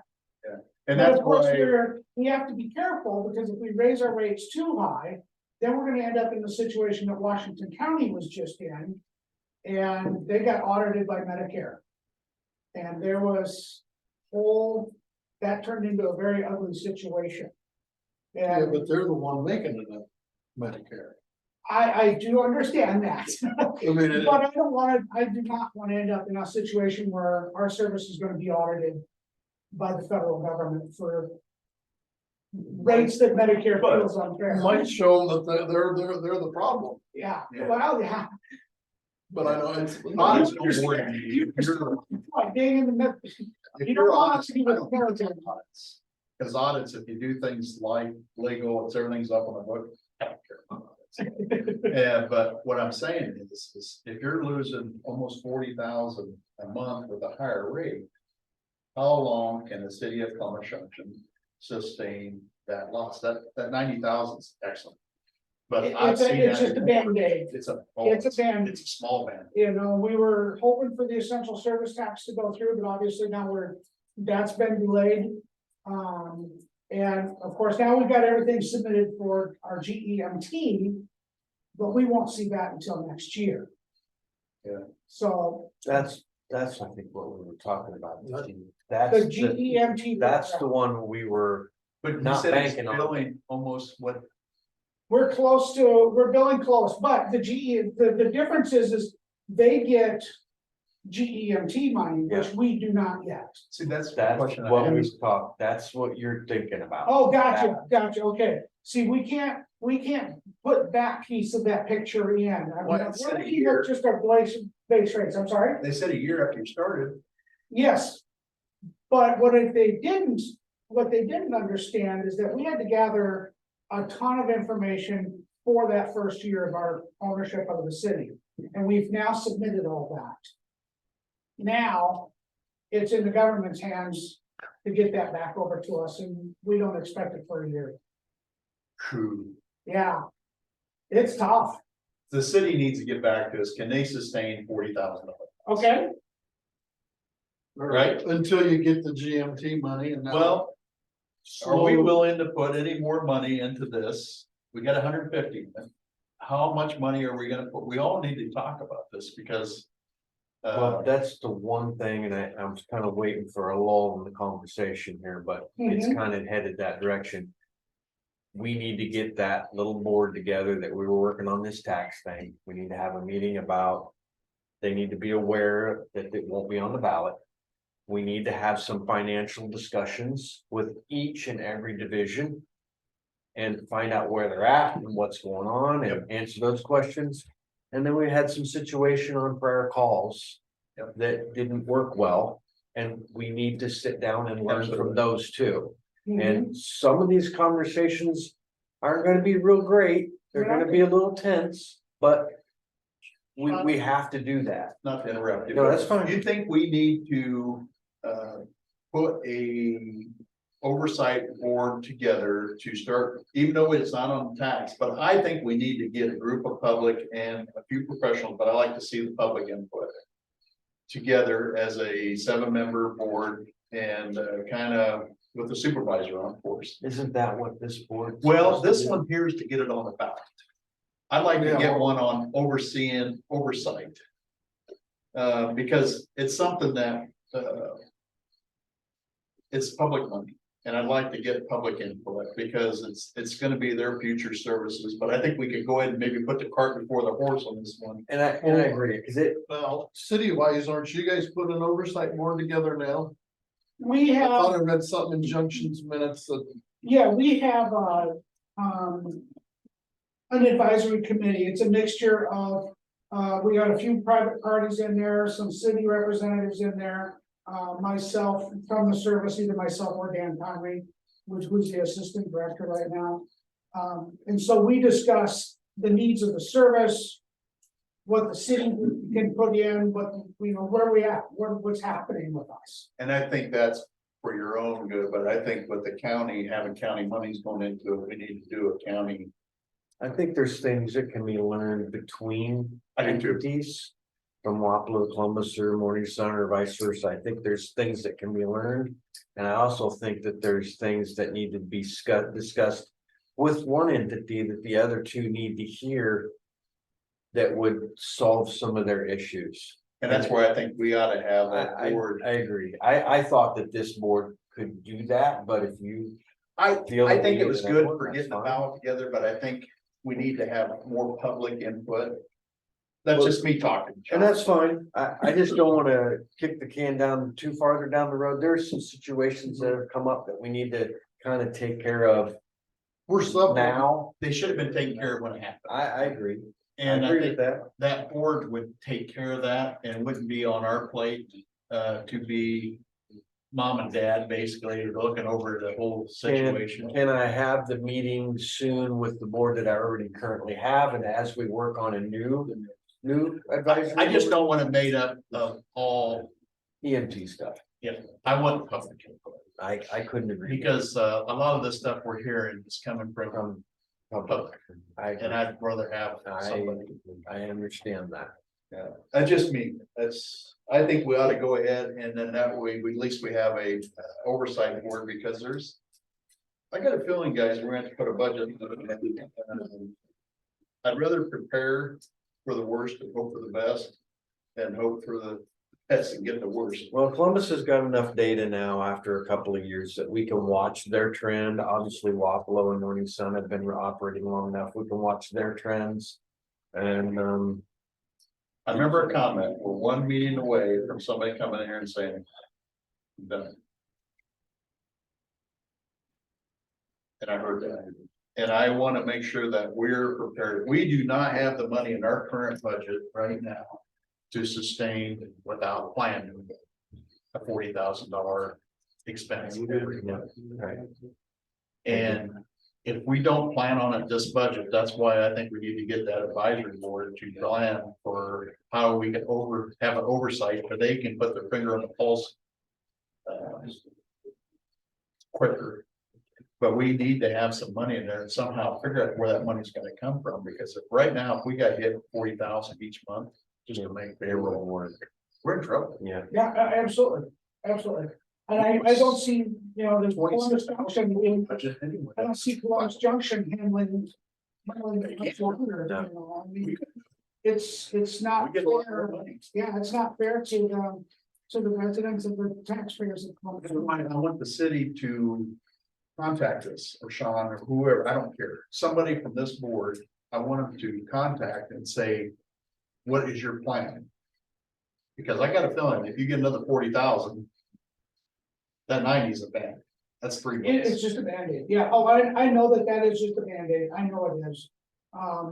You know, and it took a ton of work to find that Band-Aid. And we gotta fix this before it breaks, because if it breaks, we're in trouble. If it breaks, we're in trouble, because then the entire county will be laying on Wapello, and they can't handle that either. Have you been doing transfers? Occasionally, we haven't, our volunteers, on the east side, the Grandview side, has dropped off due to, I don't know, things with work, and one of our really predominant volunteers over there is back in school. Well, we got two of I them. was in just curious school. if you had been doing them, We've done if a you saw a rise in revenues. we've done a few, the thing about transfers is that they do pay for themselves. You know, because we make sure that they're pre-authorized by the insurance companies. We're very picky, we don't take, occasionally we'll take a Title 19 one, a state aid one. But we try to avoid them because they're not gonna help us towards our GEMT information. It's a whole different controlled environment. It really is, and so we have a lot more control over what we can take and what we can't take. Now, at our last board meeting, I reported that I personally turned down 14 transfers in 1 month. I know Dan Conley had to turn some down too. That's significant revenue. But without the staffing, Can't do it. we can't do it, you know, and unfortunately, in order to be able to staff enough people to do that, we have to throw more money at the service, and it's a catch-22. We have to invest in order to make more. Yeah, and you're trying to do it for survival. And right now, we can't make that investment. What if a month you don't get a lot of transfers, and if you're counting on that money to come in your checking account, it's like counting your hens before they're hatched. Yeah, it's, you know, it was like. Been in business long enough. Yeah, I had too. I ran a construction company for 20 years and yeah, the challenges are definitely out there. You know, so I'm just trying to find ways and work on ways to where we can be more creative revenue wise. Yeah, I appreciate You know, I'm looking at ways of doing education and having education, making us a state certified training center, then we could hold EMR, EMT classes, AEMT classes, which will generate more revenue. I'm looking at some challenges, you know, is that gonna be a new department, is that, you know, and plus, we're Yeah, looking at a hire new. another person up, so then. Yeah. More staff. More staff. Yeah, and so, you know, there too, we're looking at a new medical director to take over medical oversight for us. Mhm. So, Do you have time next week we can sit down as a board and go over that tax thing, so everybody's on the same page and their financials with all the entities together? yeah, absolutely. Is there any day better than others that works better for you? Let me look, because I am in the truck rotation as far as. It'll be in staffing the evening, obviously, that- Yeah, the staffing that rig, it's, you know, it's creates a couple of issues for meetings, just so we but, can get things kind of. I think you ought to have How a soon city are you father there, thinking? too. City father there, a mayor or. Oh, I was gonna have Wapello, Well, Junction and Morningside. yeah, and I think we need to have somebody, why don't I send you a list of days that I'm off of the Yeah, rig? And then we I'm gonna can get work- with Mike and And we I'll, can work from there. let's see, try to get something arranged for next week in the evening sometime. Okay. Yeah, I think we all need to work together as a team as far as all three services and. You know, start figuring out, like you were saying, you know, we need to figure out what everybody needs. needs What, to have. what can we help each other with, cause. You know, right now we're struggling and next one to go maybe Morningside, who knows? You know, it's a problem nationwide, we need to. Figure out a way we can fix this up a bit. It's not a money maker, but we have to look at it, because we didn't plan for. That part of the Right, business. right. Yeah. And And that's what the to tax. be 100% honest, when this whole merger stuff started, we were really praying for the county versus the city. And, you know, but we needed to get the GEMT involved with us. Because as a nonprofit, we were I going just don't know if to. we can go another year without that. It's challenging. Because that'll make your service, because you've been in service now for almost 2 years. Almost 2 years, you know. And now we gotta wait another year, it's 3. Originally, we was told we'd get a year before you can do the billing, now it's 3 years. Yeah, I thought last March or April, Yeah. we was told it was a year, wow, but Yeah, and I can get, you know, as we get this meeting together here, I can get more information in that meantime on the GEMT, where we're standing and. Because everything's in their hands right now, so if they Yeah. approve it, boom. I think that would be important. You know, Let's figure out so, where we're at on that. okay, Okay. All right, so give me your dates that work for you next week and then I'll try to put something together, okay? okay, so yeah, right now. Looking at the schedule, oh, that's October already, wow. Yeah, Wednesday and Thursday are the 2 days that I am completely off the rig. okay, I am on the ambulance Monday, Tuesday and Friday. see what I can do. I know there's a council meeting, Wapello council meeting on the Thursday evening, so it looks like we might zone in on Wednesday, but let me see how it works with everybody else. Okay, I'll let you know. yeah, I have a nighttime coverage on that, but Mike's real I good can at emailing arrange. everybody. Yeah, for and me. I can arrange something a little bit out of that, so See what I can do. Tentatively, the 4th of October. tentatively 4th of October, Time and place to be determined. okay?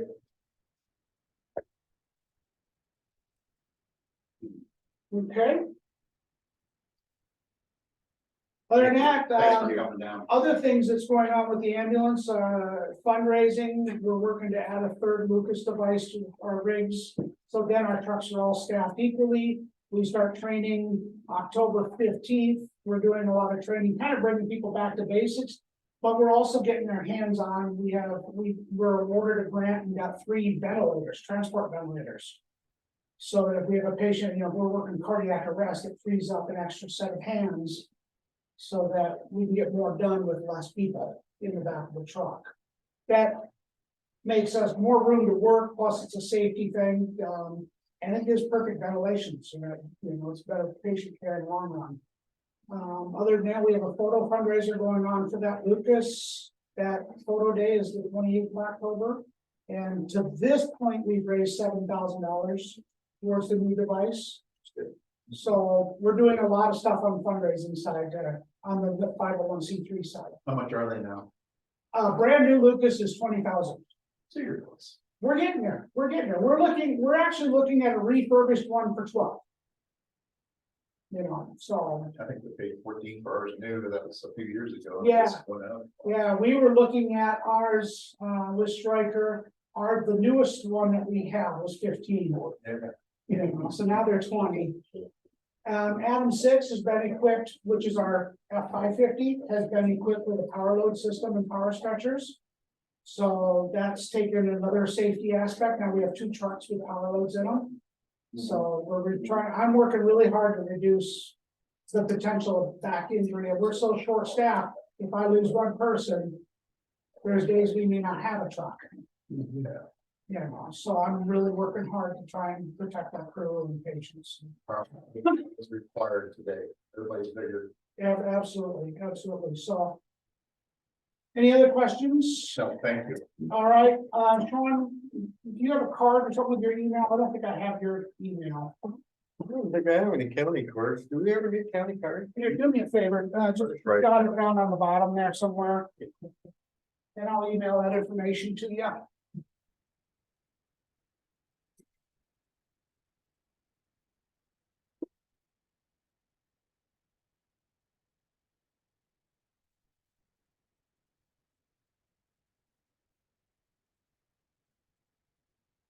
There you go. Great, thank you, sir. Yeah. All right, gentlemen, have a good Thank day. you. Thank you. See ya. Thanks. Had a couple short meetings. This is gonna make up for it. And Well, I didn't have a clue. Guys, say that, didn't you? yeah. Well, you're not gonna take one, right? You said a presentation. Oh, yeah, I didn't know. Yeah, and we did that. It's happening.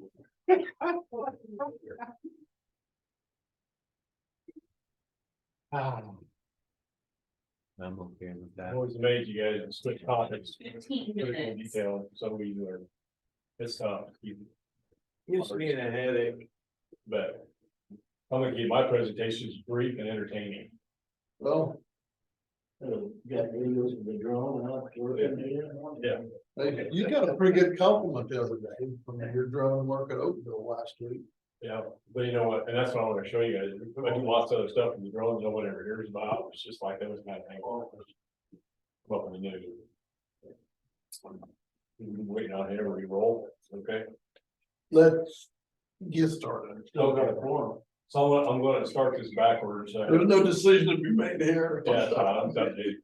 So I have 3 departments to represent, I'm gonna start backwards from what I usually do, and just start with safety. The last time we chatted was, we were talking about doing CPR training and things for the county. CPR, first aid, AED training. The county had a request during one of our safety meetings. So from that, I was asked to contact some providers, and one idea came up with to use, the people that do the CPR for this law enforcement. There's a contract, and that's kind of with the South Iowa Crime Commission. I did contact them, they said, well, their contract is really specific to law enforcement and jail. And that's not a problem, I expected that, but they did have recommendations for other instructors, which are out of county, but then to your point back then, we have in-county instructors. So I reached out to a couple of them, I did get a reply back. I put that instructor in touch with Adam Shutt, secondary roads, he has the biggest population that definitely need the CPR training. It'll take 3 different sessions for that. And then whenever those days are on the books, then I can open it up to anybody, county employee that wants to do the CPR training. It's not required. So that would take the sheriff and the jail. And that's paid for, because he said that Brad said. that was Well, so service. conservation and the jail, they have their own program in the past. And so this is kind of a new venture for all the rest of the county employees, secondary roads and stuff. Okay, so you're a member of Red Cross, right? You're one of them, he's one of them. Oh, okay, so that's. And so they have, so it's a matter, they budget for that, it's their annual training anyway. So it's one way that we can either pay for the safety budget, or let them continue to budget for their own annual training. And because they have a contract, and then, but then this is just another path that get everyone else educated. But along with that, then after the training, it was requested to have an AED maybe at every county road shop, so.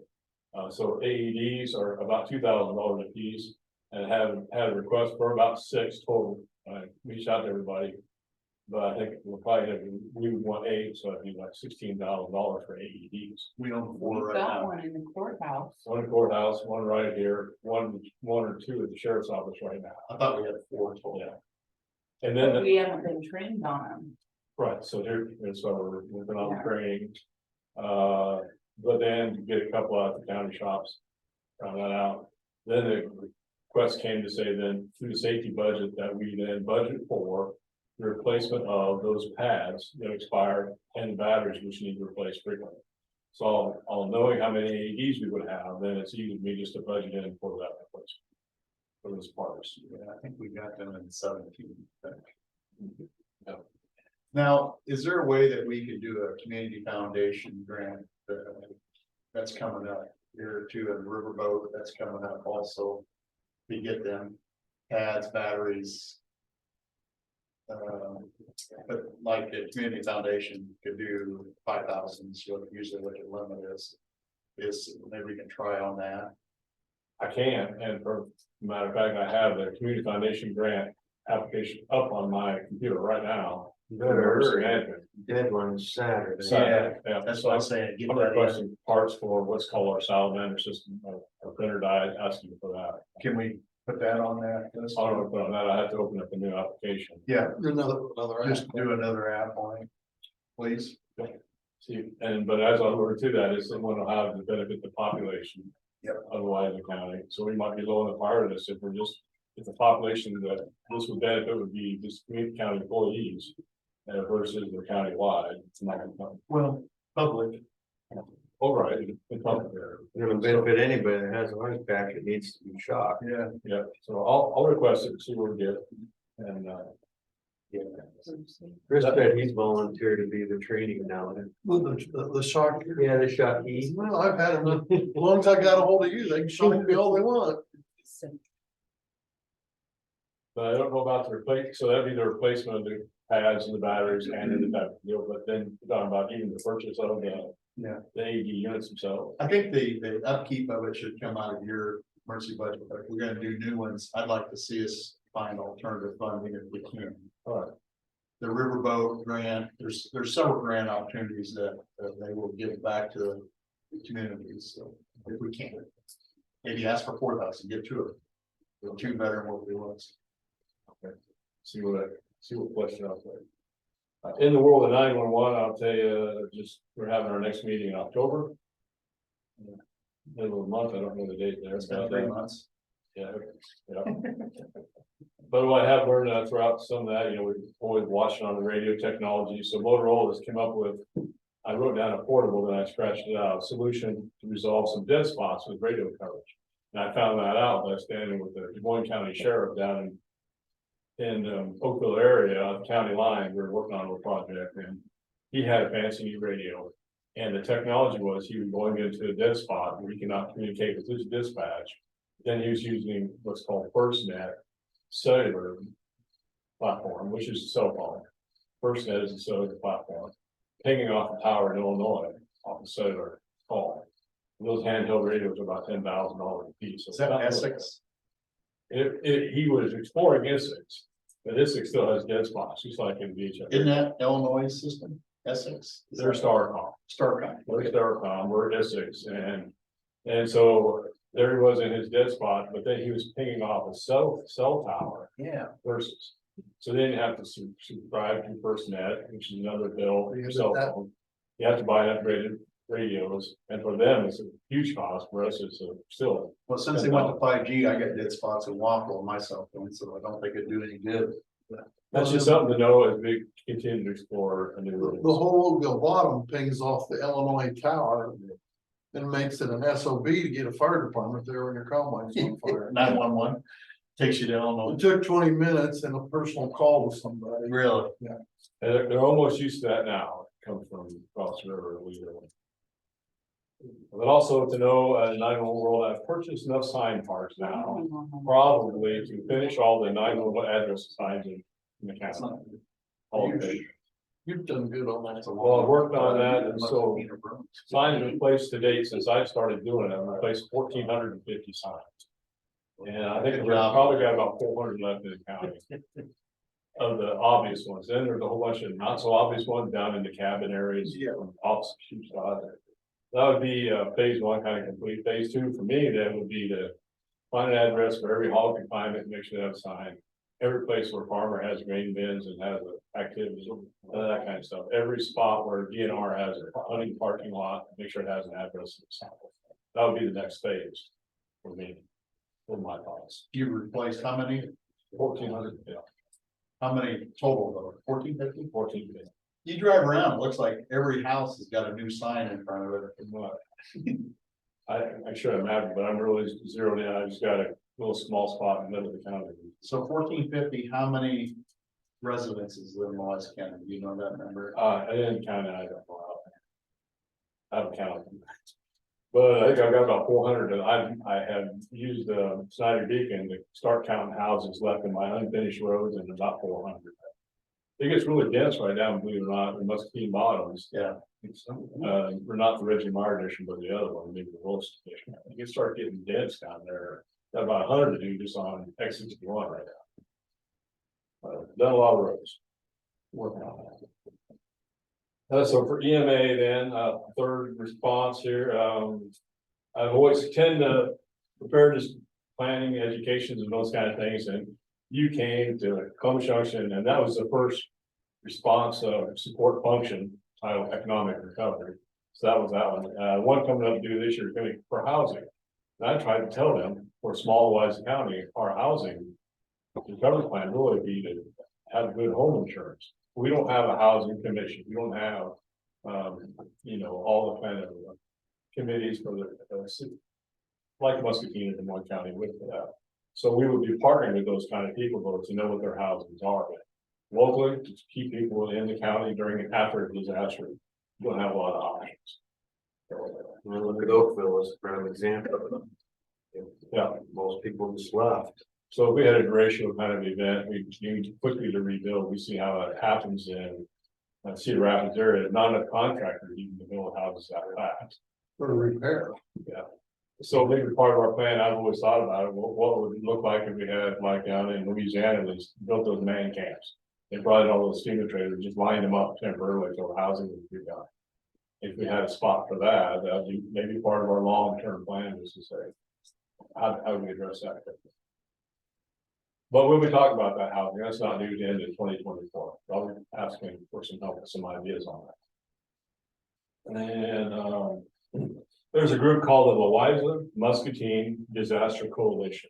It used to be called the COAD, but that acronym got trademarked, so we had to come up with a new name. We started this right before COVID, and after COVID, all the leadership to those seats, so that on this commission was that they all changed hands. So we started new. I'm the only existing first generation member, but that's a conglomerate of Louisa EMA, Muscatine EMA, United Way, Red Cross, Salvation Army, Sheriff and Fire, Community Action. All these people come to the table. So after disaster, we need to know each other and come to the table and then for immediate response and then short-term recovery and long-term recovery. So that meeting is going very well and well attended in the Muscatine area. We're a part of that. We don't have much to offer Muscatine if something happens. They inundate us quickly, but we're learning about all that, and it's nice to have the benefit of a big partner just to our north. So the first couple meetings, just Cindy and I attended for Louisa County. And since then, there's a group of citizens we find out that are interested in helping around here when disaster strikes. And they happen to come out of a couple of churches. So in our last meeting, we had additional 4 or 5 other people from Louisa County. We invited them to come with us to that meeting. And that tells me we learned what's going on up there, and we're going to kind of mimic that right here locally. And we're going to start building our own group right here. Well, we've already got several on the books. October 17th, I believe it is, we're going to meet and attend a FEMA webinar right here in town and hope to have 10 or 12. Then 10 or 12 will become 25. That's how it goes here. I've always been had this panic about how do I educate the whole county all at once? Well, you don't do that. You start smaller. And you start getting involved with that. So I think we're gonna see some success and momentum in that. I'll give the credit to the local ministerial association, just a group of pastors who that's what we're really gonna start meeting with, is those 5 or 10 can reach out to our house. Rolling up the list here, we had a railroad safety class was held in on 9/11 of all days, and we had about 20 in attendance, I believe. And good information. It was session 1 of kind of a series. Railroad Safety 101. So we've already planned our next safety training to be in January 8th. And then we're going to look for maybe a hands-on training session in the spring. And we'll bring a train in down to Mid-American Energy. And because they have their own safety program with that. And we'll get hands-on on a train how to manage a train incident, how to set the brake, how to take people out of the engineer or out of the locomotive, how to turn off the batteries, how to turn off the fuel. Those kind of things. Then right behind that, at the West Community Building too, I was there on the 19th and talking to interested persons about winter safety, signing up for the mass notification systems and all that stuff. And it was that night, then from there, I got the call to go to Oakland. That was a busy night. Real important to know that after disaster, when the money comes from FEMA to help rebuild after a flood, after a tornado, those kind of things, that's a big pool of money. And then when there's money left over, they support grants. And a grant might be, I'm going to ask for to help pay for our hazmat, a 5-year plan, our hazard communication plan. And so all peripheral grants right now are what they're using the term are paused because of the disaster relief fund from FEMA is, in their terms, is near exhaustion. From the fires in Hawaii, from the hurricanes in Florida, from all those events, it's really depleting the fund. So they're not sponsoring or supporting some of these other peripheral grants, like what we're going to use to pay for our hazard mitigation plan. They're just on pause, they're not canceled, but we'll continue to work to it. I've made the South and South Region Planning aware of that. So then talks with them to know what to expect. We'll keep moving forward with that and hope for funding. It does not affect, though, if a tornado did happen locally. That's what that disaster fund is for, to come in and help communities after disaster. So that doesn't affect the public assistance or individual assistance after disaster. And then lastly, just for your entertainment, I wanted to show you this PowerPoint, if you can bring that up. Because it gets talked about a lot when we had a good response with the drone. And I don't have that on here, but I want to show you some of the other stuff I've done with that drone. And most importantly, it needs to be noted that we've got the grant from this from the Washington County Riverboat Foundation. So as part of that grant acceptance is that they ask you to say, hey, say some nice words about us. I was waiting for an event to be able to showcase this. Well, we hadn't had a lot there going on. I have done some work and I'm going to ask for a story to be printed about that. And so the drone I have now, the new one they bought, I believe I bought in 2020. And now FAA has come out with some new requirements for some of these drones for remote ID. And I called for support and said, yeah, your drone is basically end of life in 2 years. And also what we learned too is that if I'm the only drone operator, that's not a good plan for the county. I'm the drone force of one. So the sheriff's office right now in October will be sending a couple guys to class to get licensed up. But then we have to share the drone. And I know that won't last long, probably.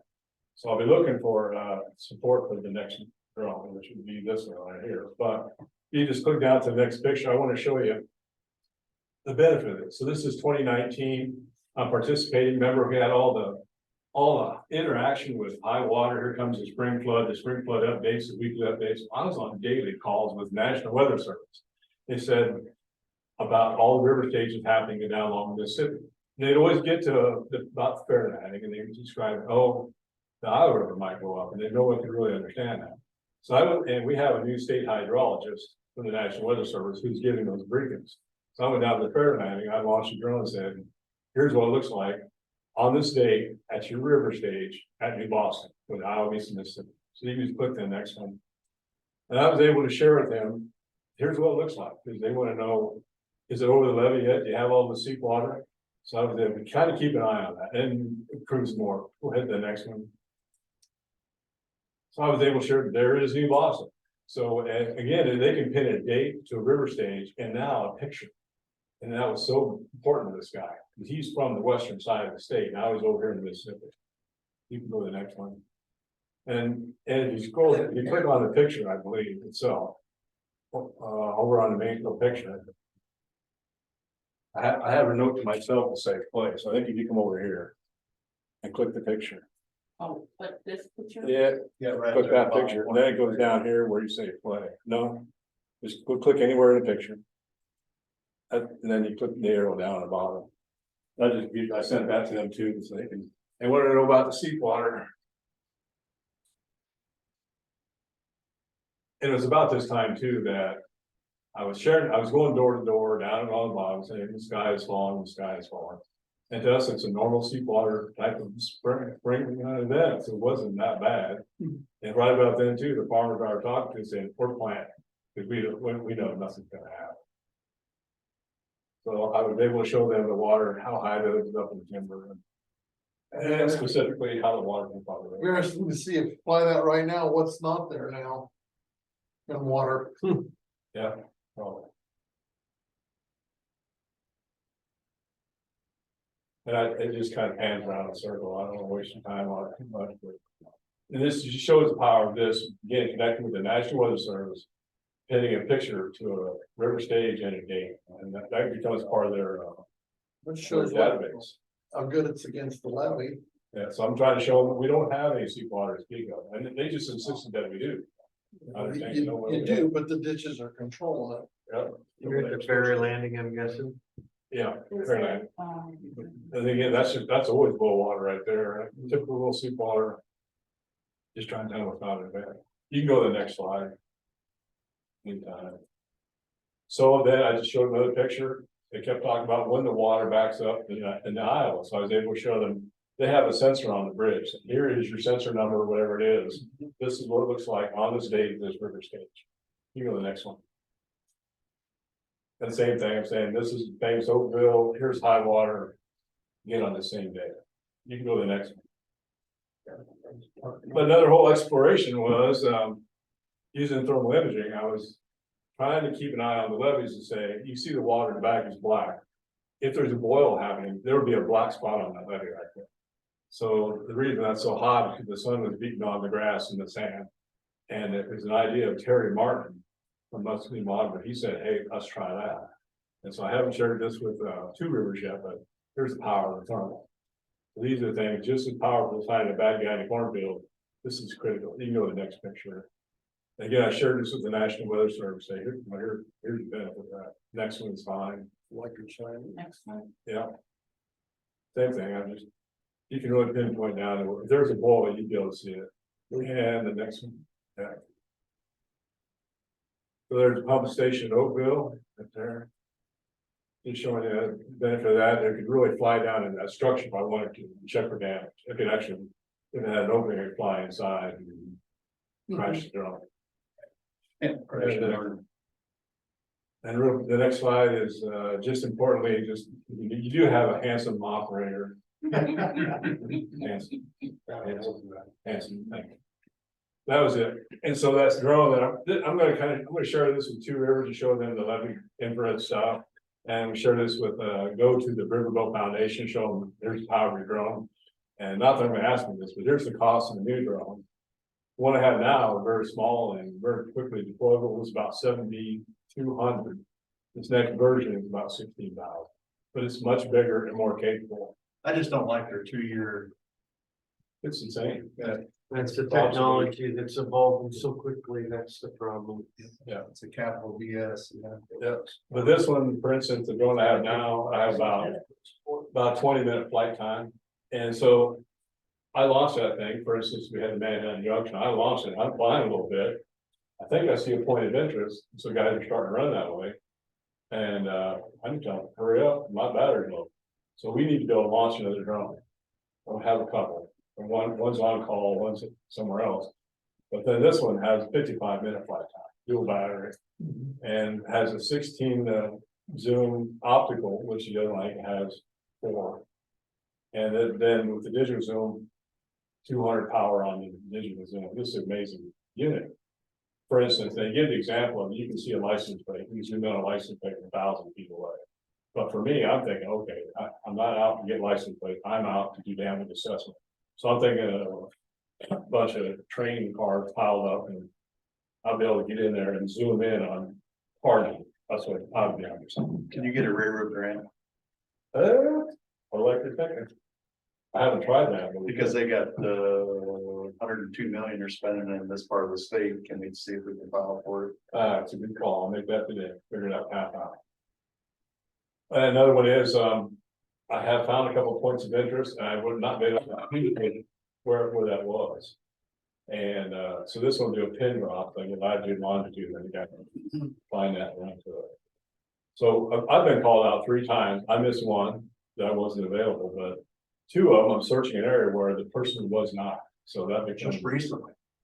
yeah, this year. Last October, I flew a community. First night flight, these are all night.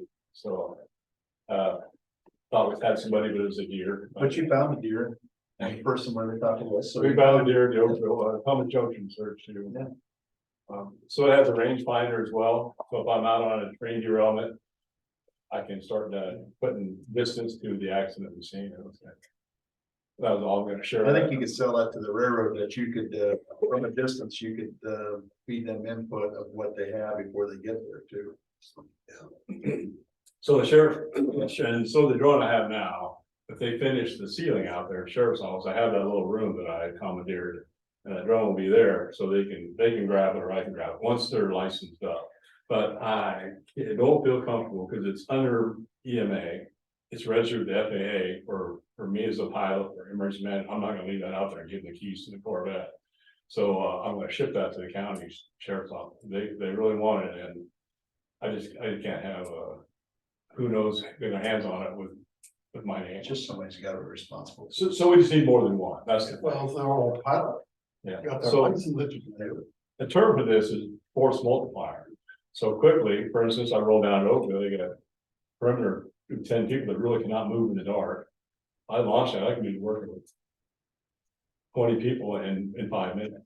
Yeah. And so if you have 2 drones up, you just expand your.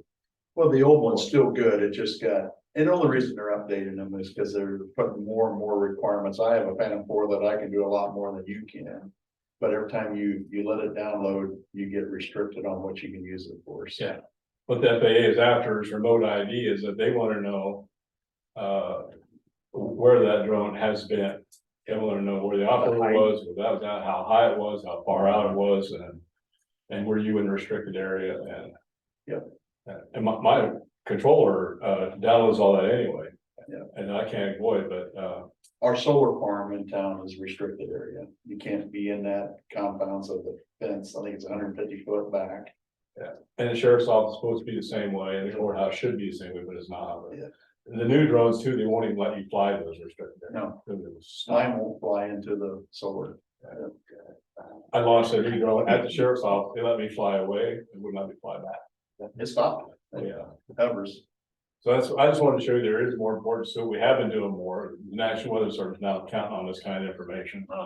Damage assessments coming up, train derailments, Now, I think you can get funding. It won't come. I think, since the Wise County got nothing so far that I'm aware of. no, we haven't. And I think it's an opportunity to get it from the railroad right now. Because you're gonna be the first call. Yeah, so Jim was at our training we had in Latson, the most comical piece was the instructor. He starts his presentation, and as he's talking, the train went by and blowing his horn and had to stop for a minute until the rumble stopped, and he could continue, and then the train backed up, and it was it was a good point, yeah. But actually, the Tony Howdy show that came to do the presentation is really part of our team.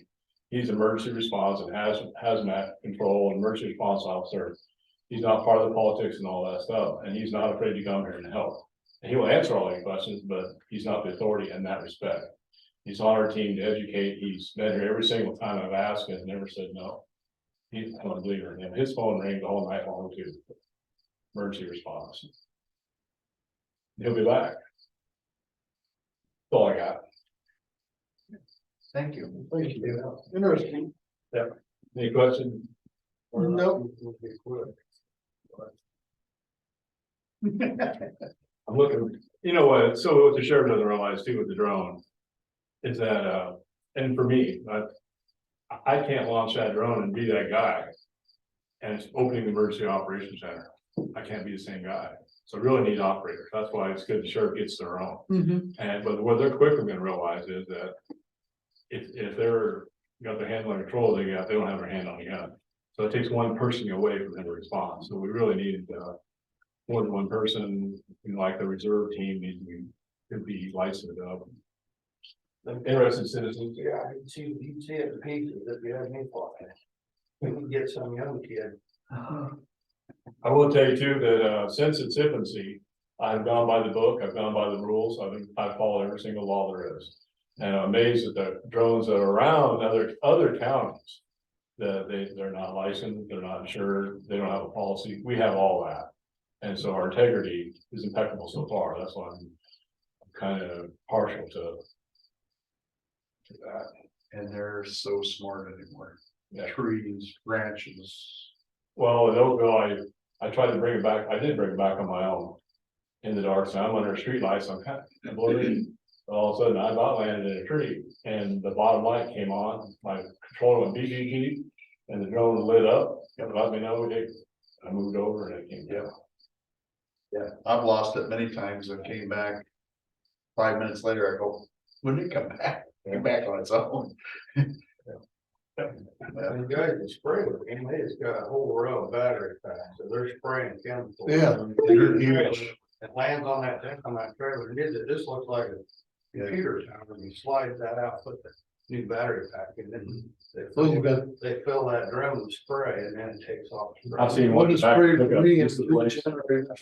Charge batteries, Generators running, charging with battery while he's flying.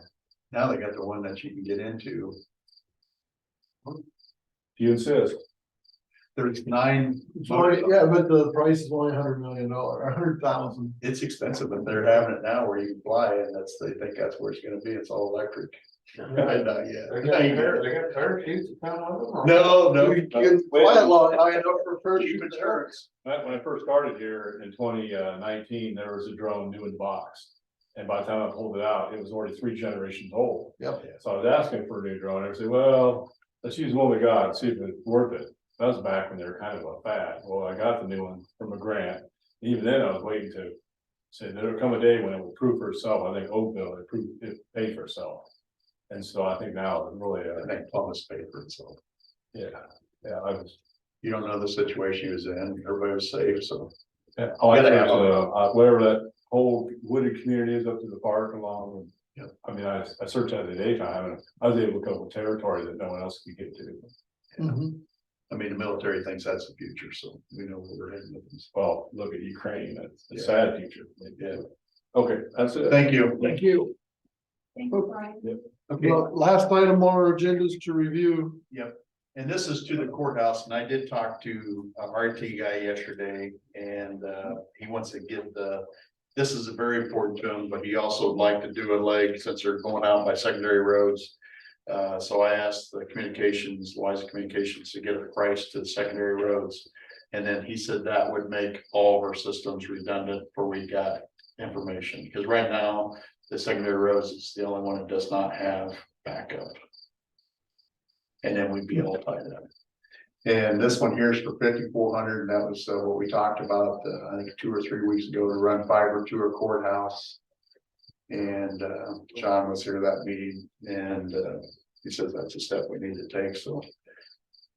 I'd like to make a motion to get that part hooked up. Whenever they get somebody in town, and like I said, I'm gonna get the one for secondary roads and see if we can get that hooked up too. Second that. Yeah. Got a motion and a second, all in favor? Aye. Okay, with that concludes our meeting. I would. Motion to adjourn would be next. So Second. Okay. All in favor? Aye. That concludes our meeting.